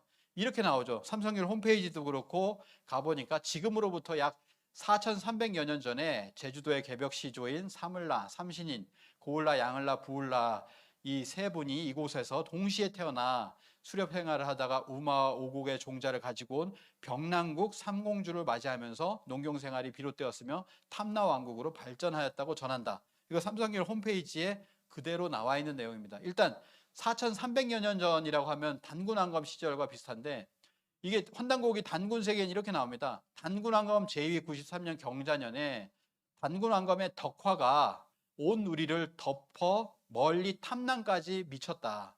이렇게 나오거든요. 탐낭이 뭐냐? 이때가 뭐냐면 BC 4262년이에요. 근데 탐낭까지 미쳤다. 이거는 딱 경자년에 국한된 거라기보다는 그동안의 어떤 제위 과정이 단군왕검의 덕화가 온 우리를 덮어 멀리 탐낭까지. 이거에 대해서 이렇게 얘기합니다. 탐낭은 설이 있는데요. 탐나다. 탐낭은 탐나라는 설과 탐나 플러스 낭낭이라는 두 가지 설이 있다라고 하는데 저는 두 번째는 아니라고 봅니다. 이건 아니라고 봐요. 왜냐하면 탐낭은 탐나이거나 아니면 탐낭이겠죠. 탐낭이라는 말 자체는 탐나. 아니 낭낭을 쓰려면 병랑을 쓰죠. 병랑국에서 왔잖아요. 차라리 이렇게 쓰겠다. 왜 낭낭을 집어넣냐 이거죠. 한나라 식민지라고 해가지고 자꾸 낭낭을 강조하는 그 경향 때문에 학계에서 사실은 탐나 플러스 낭낭 해가지고 탐낭이다 이런 설을 갖다가 내세운 것 같은데 차라리 그 설보다는 이게 낫다는 거예요. 탐나 플러스 병랑국에서 왔으니까 그리고 세 분 이렇게 어떻게 보면 합쳐지잖아요. 그래서 탐낭이 아닐까. 결국에는 뭐냐면 탐낭이라는 건 제주도다. 탐나가 됐든 탐낭이 되었든 제주도다 이거죠. 제주도까지 단군조의 어떤 영향이 있다라고 하는 겁니다. 근데 우리 교과서는 뭐냐면요. 남한을 단군 조선으로 치지 않습니다. 그 위를 이렇게 고조선이라고 하거든요. 여기는 단군의 자손, 단군의 영역과 상관이 없다라고 하는데 환단고기에서는 삼한 관경제로 셋으로 나눠서 이것이 고조선이다. 단군 조선, 진안, 마한, 번안이 있었다. 그러니까 뭐가 나오냐면 마한이 한반도이기 때문에 마한세가에서 태백일사 삼한관경분기 마한세가에서 이런 얘기가 나옵니다. 가을지가 세상을 뜨니 15세 47대 단군 중에서 15세 대음 단군 시절에 이 마한에 보면은 부단군 을아라고 하는 을아가 계신데 을아가 즉위하였다. 이때 BC 1632년에 탐모라 사람이 말 30피를 바쳤다라고 하는 내용이 있거든요. 말 30피를 바쳤다. 여기서 알 수 있는 건 뭐냐면 탐모라가 여기잖아요. 또 하나의 별칭이죠. 탐모라라고 합니다. 삼국 사기인가 거기도 이제 탐모라가 나오더라고요. 그래서 탐모라라고 하는데 이 대음단군 이때인데요. BC 3653년 이미 BC 3700년 이전에 탐모라국이 있었다. 탐나국이 있었다. 아까 보셨던 탐낭에 영향을 미쳤다라는 그 구절 외에도 보면은 요것만으로 해석을 한다면 약 3700년 BC, 이 BC가 아니죠. BC를 빼야 됩니다. 지금으로부터 3653년 전에, 그러니까 약 3700년 이전에 탐모라국이 있었다라고 하는 것을 알 수가 있습니다. 지금 삼성열 홈페이지에 나오는 4300년이라 거의 부합된다라고 이제 볼 수가 있고요. 그래서 BC를 빼겠습니다. BC를 빼고 3600년 이전에 탐모라국이 또 하나는 뭐냐면은 말을 키웠다라고 하는 내용이 나오잖아요. 그럼 말을 키운 근거가 있느냐라고 했을 때 실제로 보면은 그 근거 중에 하나가 뭐냐면 이 전설에 있죠. 삶의 터전을 정하기 위해서 오름에 올라 각기 화살을 쏘는 이 만화를 보면은 전부 다 말을 타고 있잖아요. 이 기록이 있잖아요. 기록이 뭐냐면은 공주 3명이 소와 말과 오곡의 종자를 삼신인 앞에 내놓았다. 4300년 전이라고 했는데 소와 말과 오곡을 내놓았다라고 하잖아요. 이것이 어떤 뭐 신화적으로 이야기적으로 적혀 있는 건 뭐냐면 그 안에서 캐치를 딱 해야 됩니다. 역사적 사실을 이 말문화가 들어왔다라는 거잖아요. 말을 키웠다라는 내용이 있는 겁니다. 그래서 삼신인 앞에 내놓았다라고 하는 구절이 그래서 생기는 거죠. 그리고 실제적인 근거로서 곽지 패총 유적에서 말뼈가 나왔다라고 합니다. 그래서 곽지 패총은 이제 지금 보면은 청동기 시대, 철기 시대, 탐나 후기의 유물들이 발굴된 곳이다. 이처럼 오랜 시기에 걸쳐서 역사를 알 수 있는 패총은 우리나라에서도 흔치 않다. 곽지 패총은 1만 평으로 규모로서도 국내 패총 가운데 몇 가운데 들 정도다라고 이야기를 하고 있습니다. 가서 직접 이렇게 찍은 건데요. 그래서 곽지 유적을 보면 말이 4마리가 나왔어요. 말이 4마리가 나왔는데 이걸 결론적으로 이제 어느 논문에서 이렇게 얘기합니다. 결과는 말이 이 유적에서 도살 해체가 이루어지지 않았음을 보여주시는 것이다. 이게 무슨 뜻이냐면 식용이 아니라는 거죠. 식용이 아니라는 겁니다. 그 다음에 뭐냐면 운반의 목적으로 사용될 것으로 추측된다. 어느 한 부분을 이렇게 유적을 파봤더니 거기 말이 4마리가 나왔어요. 그러면은 다른 데를 파도 말이 나올 가능성이 있는 거죠. 그래서 실제로 말을 이 고대에 키웠다라고 하는 겁니다. 몽골이 들어와서 그때부터 말이 들어온 것이 아니라 그 이전부터 상고시대로부터 말을 키웠다라고 하는 그 근거. 앞으로 더 연구가 많이 돼야 되겠지만 지금 문헌적인 어떤 기록으로 보나 또 환단고기에 있는 내용으로 보나 그리고 이런 어떤 유적으로 보나 말을 오래전부터 제주는 키워왔었다라고 하는 것을 알 수가 있습니다. 마지막으로 북두칠성 신앙을 한번 보도록 하겠는데요. 북두칠성하고 북극성은 한 몸이잖아요. 그래서 이렇게 북두칠성은 항상 어디로 도냐면은 북극성을 중심으로 해서 돌고 있다. 북극성을 보좌한다. 이렇게 이야기를 합니다. 그래서 이렇게 도는 모습을 갖다가 하나의 한자로 본다면 만자예요. 만자. 그래서 전 세계에 만자 문양이 그렇게 많이 있습니다. 배달 단군 조선에도 보면 북두칠성 재단이 있어요. 저 위로 보면.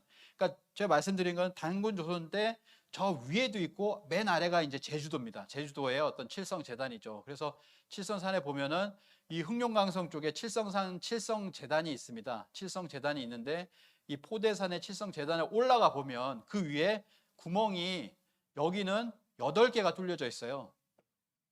삼성열 같은 구멍은 아니겠지만은 뭐냐면 구멍이 8개가 뚫려져 있다. 그래서 7개는 북두칠성이고 하나는 뭐냐면 북극성입니다. 북극성. 그러니까 북극성과 북두칠성이 이렇게 그려져 있다라고 하는 거죠. 그래서 이런 어떤 칠성 재단이 있었다라고 하는 겁니다. 그건 뭐냐면 우리 민족의 단군조부터 해가지고 북극성과 북두칠성 신앙을 했었다라고 하는 겁니다.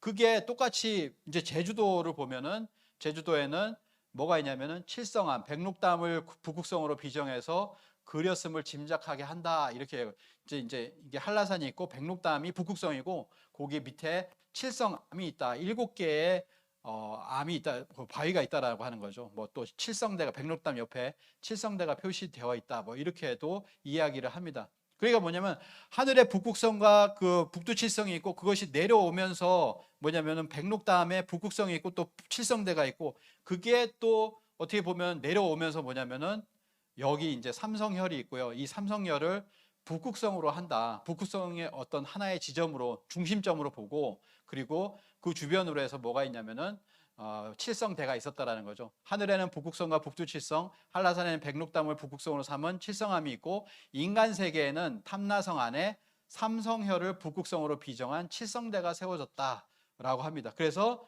이 탐나국의 백성들은 칠성 신앙을 국교로 반포했던 것과 다름이 없다라고 얘기를 하고 있습니다. 김성익의 파한록을 보면 칠성도는 세상에 전하기를 사물라가 개국할 때 3도로 1도, 2도, 3도로 이제 화살을 쏘잖아요. 그래서 3도로 나뉘어서 거처를 하였는데 거기에 북두칠성 모양으로 해가지고 그리고 이제 그 재단을 쌓았다라고 하는 거죠. 그게 이제 이런 지도들이 많이 있다라고 합니다. 그리고 이것을 2013년에 뭐 잘 아시지만 이게 이제 마지막 남아있는 그 사진이잖아요. 1926년 매일신보를 보면 저도 검색해서 보니까 이게 나오던데요. 북두칠성의 형세로 7군데를 이렇게 쌓았어요. 이어 쌓았는데 칠성단이 있는데 그 중에서 네 번째 단에서 모여가지고 바로 그 고종 다음에 순종왕의 장례를 갖다가 이렇게 추모하는 그런 추모식 같은 것을 이때 했다라는 거죠. 1920년대까지 있었는데 일제가 다 없애버렸다라고 하는 것을 알 수가 있습니다. 100년 전까지만 하더라도 이게 있었는데 그래서 2013년에 복원을 하지는 못하고 이렇게 표지석을 세웠죠. 설명문을 세웠습니다. 이렇게 세웠거든요. 저 어제 이걸 다 갔다 왔어요. 7개 다 갔다 왔습니다. 찾기가 굉장히 힘들었는데 같이 이렇게 와주신 분이 이렇게 굉장히 이렇게 몇 번을 가셔가지고 저도 이렇게 찾았는데요. 아직 안 가보신 분은 한번 이렇게 찾아보시면은 그 의미가 있을 거라고 생각을 합니다. 7개의 일곱 개 부분이 있었죠. 그래서 이거를 말씀드리는 거고요. 이것이 무엇이냐 과연 이것이 과연 그 탐나국에만 국한된 것이냐 그게 아니라는 거예요. 칠성 문화로 나라를 건국했다. 단군 조선뿐만 아니라 이런 겁니다. 자 보면 주몽이 나라를 건국할 때요. 아들에게 아들이 있습니다. 아들인데 이제 소선어가 아니라 유화부인의 아들이 있으니까 아들을 내세울 때 이렇게 얘기합니다. 아들이 장성하면 7고개와 7계곡을 지나 7모가 난 돌 위에 소나무 아래에 반쪽의 칼을 숨겨놓았다. 칼을 갖다 반으로 딱 잘라가지고 하나는 내가 갖고 있고 네가 이제 성장을 하면 그걸 가지고 와서 맞춰보라라고 하는 거예요. 근데 여기 보면 7고개, 7계곡을 지나 7모가 난 이게 뭐냐면 칠수문화입니다. 칠수문화. 이걸 찾아와야지만이 네가 정통이다. 그 너에게 나라를 갖다 넘겨줄 수가 있다라고 해서 그런 부분이 나오죠. 그 다음에 뭐냐면 칠지도가 나오는데요. 백제의 자부심이 칠지도잖아요. 아 이게 왜 칠지도야? 6개 아니냐? 여기까지 7개입니다. 그리고 칠지도라고 한 이유가 있어요. 뭐냐면 일본에 신공항은 뭐 조요라고 하는데 백제 사신 구조 등이 와서 칠지도 한 자루와 칠자경 한 개를 넘겨줍니다. 이렇게 넘겨주거든요. 하사를 하는 거예요. 하사를 하는데 여기 뭐라고 써 있냐면 칠지도를 넘겨주고 칠자경, 청동거울 중에서요.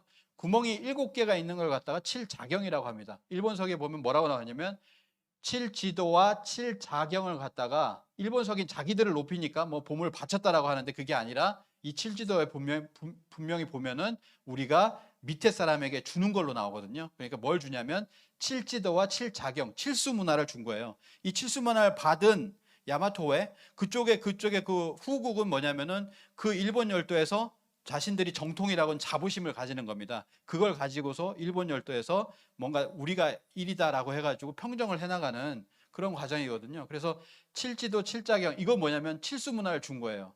그다음에 김수로왕이 가야를 건국할 때 보면 이 얘기가 나옵니다. 가야를 건국할 때 자일, 성삼, 자삼, 성칠이라고 나오거든요. 하나로부터 셋을 이루고 셋으로부터 7을 이룬다.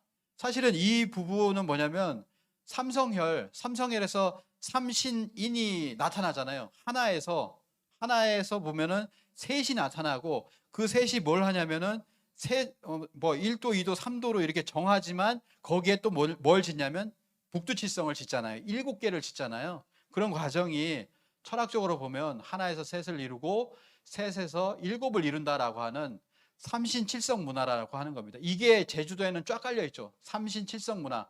우리 인류 문화의 원형 문화가 깔려 있는데 이 원형 문화를 알려주는 것이 어디에도 없고 이 환단고기 속에 가득이 있다라고 하는 겁니다. 그 김수로왕은 허황우랑 이렇게 결혼을 해서 7 아들을 낳는데 이것도 보면은 7인이에요. 7인이 어디로 가냐면 일본으로 넘어갑니다. 일본으로 넘어가서 일본을 개척하는 과정이고 여기에서 뭐냐면은 또 다른 여왕이 이렇게 일본으로 넘어가서 일본의 아마테라스 오미가미 그게 가야잖아요. 가야에서 넘어가는 건데 넘어갈 때 보면은 그 넘어간 김수로왕이나 김수로왕의 후시인이 뭘 하고 있냐면 하나, 둘, 셋, 넷, 다, 7 칠수 문화를 가지고 일본으로 넘어가는 겁니다. 그래서 일본에 여기 보면은 이 수로왕으로 추정되는 이 인물상은 좌대에서 거북이를 타고 머리에는 7개의 별 북두칠성을 이고 있다. 북두칠성의 칠성 문화가 일본으로 넘어가는 순간이다. 이렇게 이야기를 할 수가 있습니다. 그래서 뭐냐면 칠수 문화가 넘어가면서 건국이 되는 거죠. 그래서 가야라고 하면 가야는 하나가 아니에요. 가야는 여기하고 여기가 가야입니다. 그래서 이것도 환단고기를 통해서 아실 수가 있다라고 하는 거죠. 그래서 이제 마지막 이제 진짜 마지막으로 가는데요. 이건 넘어가겠습니다. 그냥 YTN 뉴스인데 극한 에너지라고 해서 인간에게 필요한 10,000배 이상의 극한의 초고 에너지라고 하는 우주 광선이 있는데 그것이 북두칠성에서 온다라고 하는 겁니다. 그래서 보면은 마지막으로 보면 자미원에서 뭐 이렇게 보죠. 제가 보니까 마지막에 그 삼성열의 그 이야기에서 보면은 이런 내용이 나오더라고요. 하루는 한라산에 올라 동쪽 바다를 보니 자주색이에요. 이 자주색으로 표현한 건데 자주색 흙으로 봉한 목함이 파도를 따라 올라오고 있었다. 그 안에 알 모양으로 둥근 옥함이 있었으며 자줏빛 옷에 관대를 한 사자가 있었는데 그 사자가 이것을 가지고 뭐 연즉 청의를 입고 자색이 출중한 그 공주 세 사람이 있었다라고 이렇게 얘기를 하잖아요. 여기서 3번 등장하는 게 뭐냐면 자주색입니다. 자주색. 자주색이잖아요. 이 자주색이 뭐냐면은 자미연을 뜻합니다. 천자를 뜻하죠. 자금성도 이게 자잖아요. 이 자미연. 그래서 이 천자의 기운은 어디서 오냐? 동방 천자의 기운은 그래서 천자의 기운은 원래 동방에서 온다. 자기 동네라는 거예요. 자기 동네. 이게 뭐 중국에 쓰여져 있다가 다음번에 가보니까 이게 없어졌더라. 이렇게 해석을 하니까 아예 없애버렸습니다. 중국에서는 자기 동네라고 이런 것들이 많이 써져 있다라고 하는 거죠. 자색이라고 하는 것은 이 자색이 내려오는데 이거를 갖다 나사에서 이미지로 그렸어요. 저희가 이제 임의로 그린 게 아니라 이 초고 에너지라고 하는 것이 북두칠성에서 이 에너지가 오고 있는데 이 에너지가 무슨 색으로 옵니까? 자주색으로 이렇게 보여지는 거예요. 근데 이거 어디로 오냐면은 이것도 나사에서 그린 그림인데 연구자들, 과학자들이 그린 그림인데 그림을 그릴 때 어디로 오냐면 여기 한반도잖아요. 한국이 있잖아요. 여기 제주도도 있고 여기 어두운 곳이 북한이고 뭐 그렇죠. 여기를 그린 거예요. 여기를. 이게 뭐냐면 북두칠성의 에너지가 가장 많이 꽂히고 있는 곳이 어디냐면 여기 한반도라는 거죠. 여기로 오고 있다라고 하는 겁니다. 그러니까 우리가 예로부터 칠성신앙을 하고 칠성에 빌고 했던 것이 기도빨이 잘 받았던 것이 뭐냐면 우리가 원래 제대로 빌었구나라고 하는 것을 알 수가 있습니다. 그래서 뭐냐면 모든 건국 신화에 보면은 말이 저 자줏빛 알을 향해 절을 하고 있어. 박혁거세 그 건국 신화잖아요. 거기 보면 말이 자줏빛 알을 향해서 절을 하고 있어라고 하면서 자색 아래서 혁거세가 태어났다. 그래서 천자로 불렸다라고 하는 겁니다. 천자로 불렸다라고 하는 거죠. 그 다음에 보면 기말지 신화에 보면은 자색 구름이 하늘에서 땅으로 뻗쳤다라고 합니다. 그러면서 기말지가 태어나게 됩니다. 김수로왕이 가야를 건국할 때도 보면 자승이라고 해가지고 자줏빛 줄이 하늘로부터 내려왔다라고 하는 겁니다. 내려왔다라고 하는 거. 그러니까 뭐냐면은 이 자주색이 3번이나 나왔던 것은 뭐냐면 이 삼성열에도 보면 천자다. 탐나국이 그냥 보통 그냥 그 제후국이 아니라 어떤 천자를 칭했다. 뭐 이렇게도 볼 수가 있는 거예요. 천자국, 황제국이 됐든 그 어느 순간에는 그게 계속 유지됐는지 모르겠지만 우리가 가장 그 기운을 받았다. 북두칠성의 기운을 자색으로 받았다. 뭐 이렇게 얘기할 수 있지 않나라고 생각이 듭니다.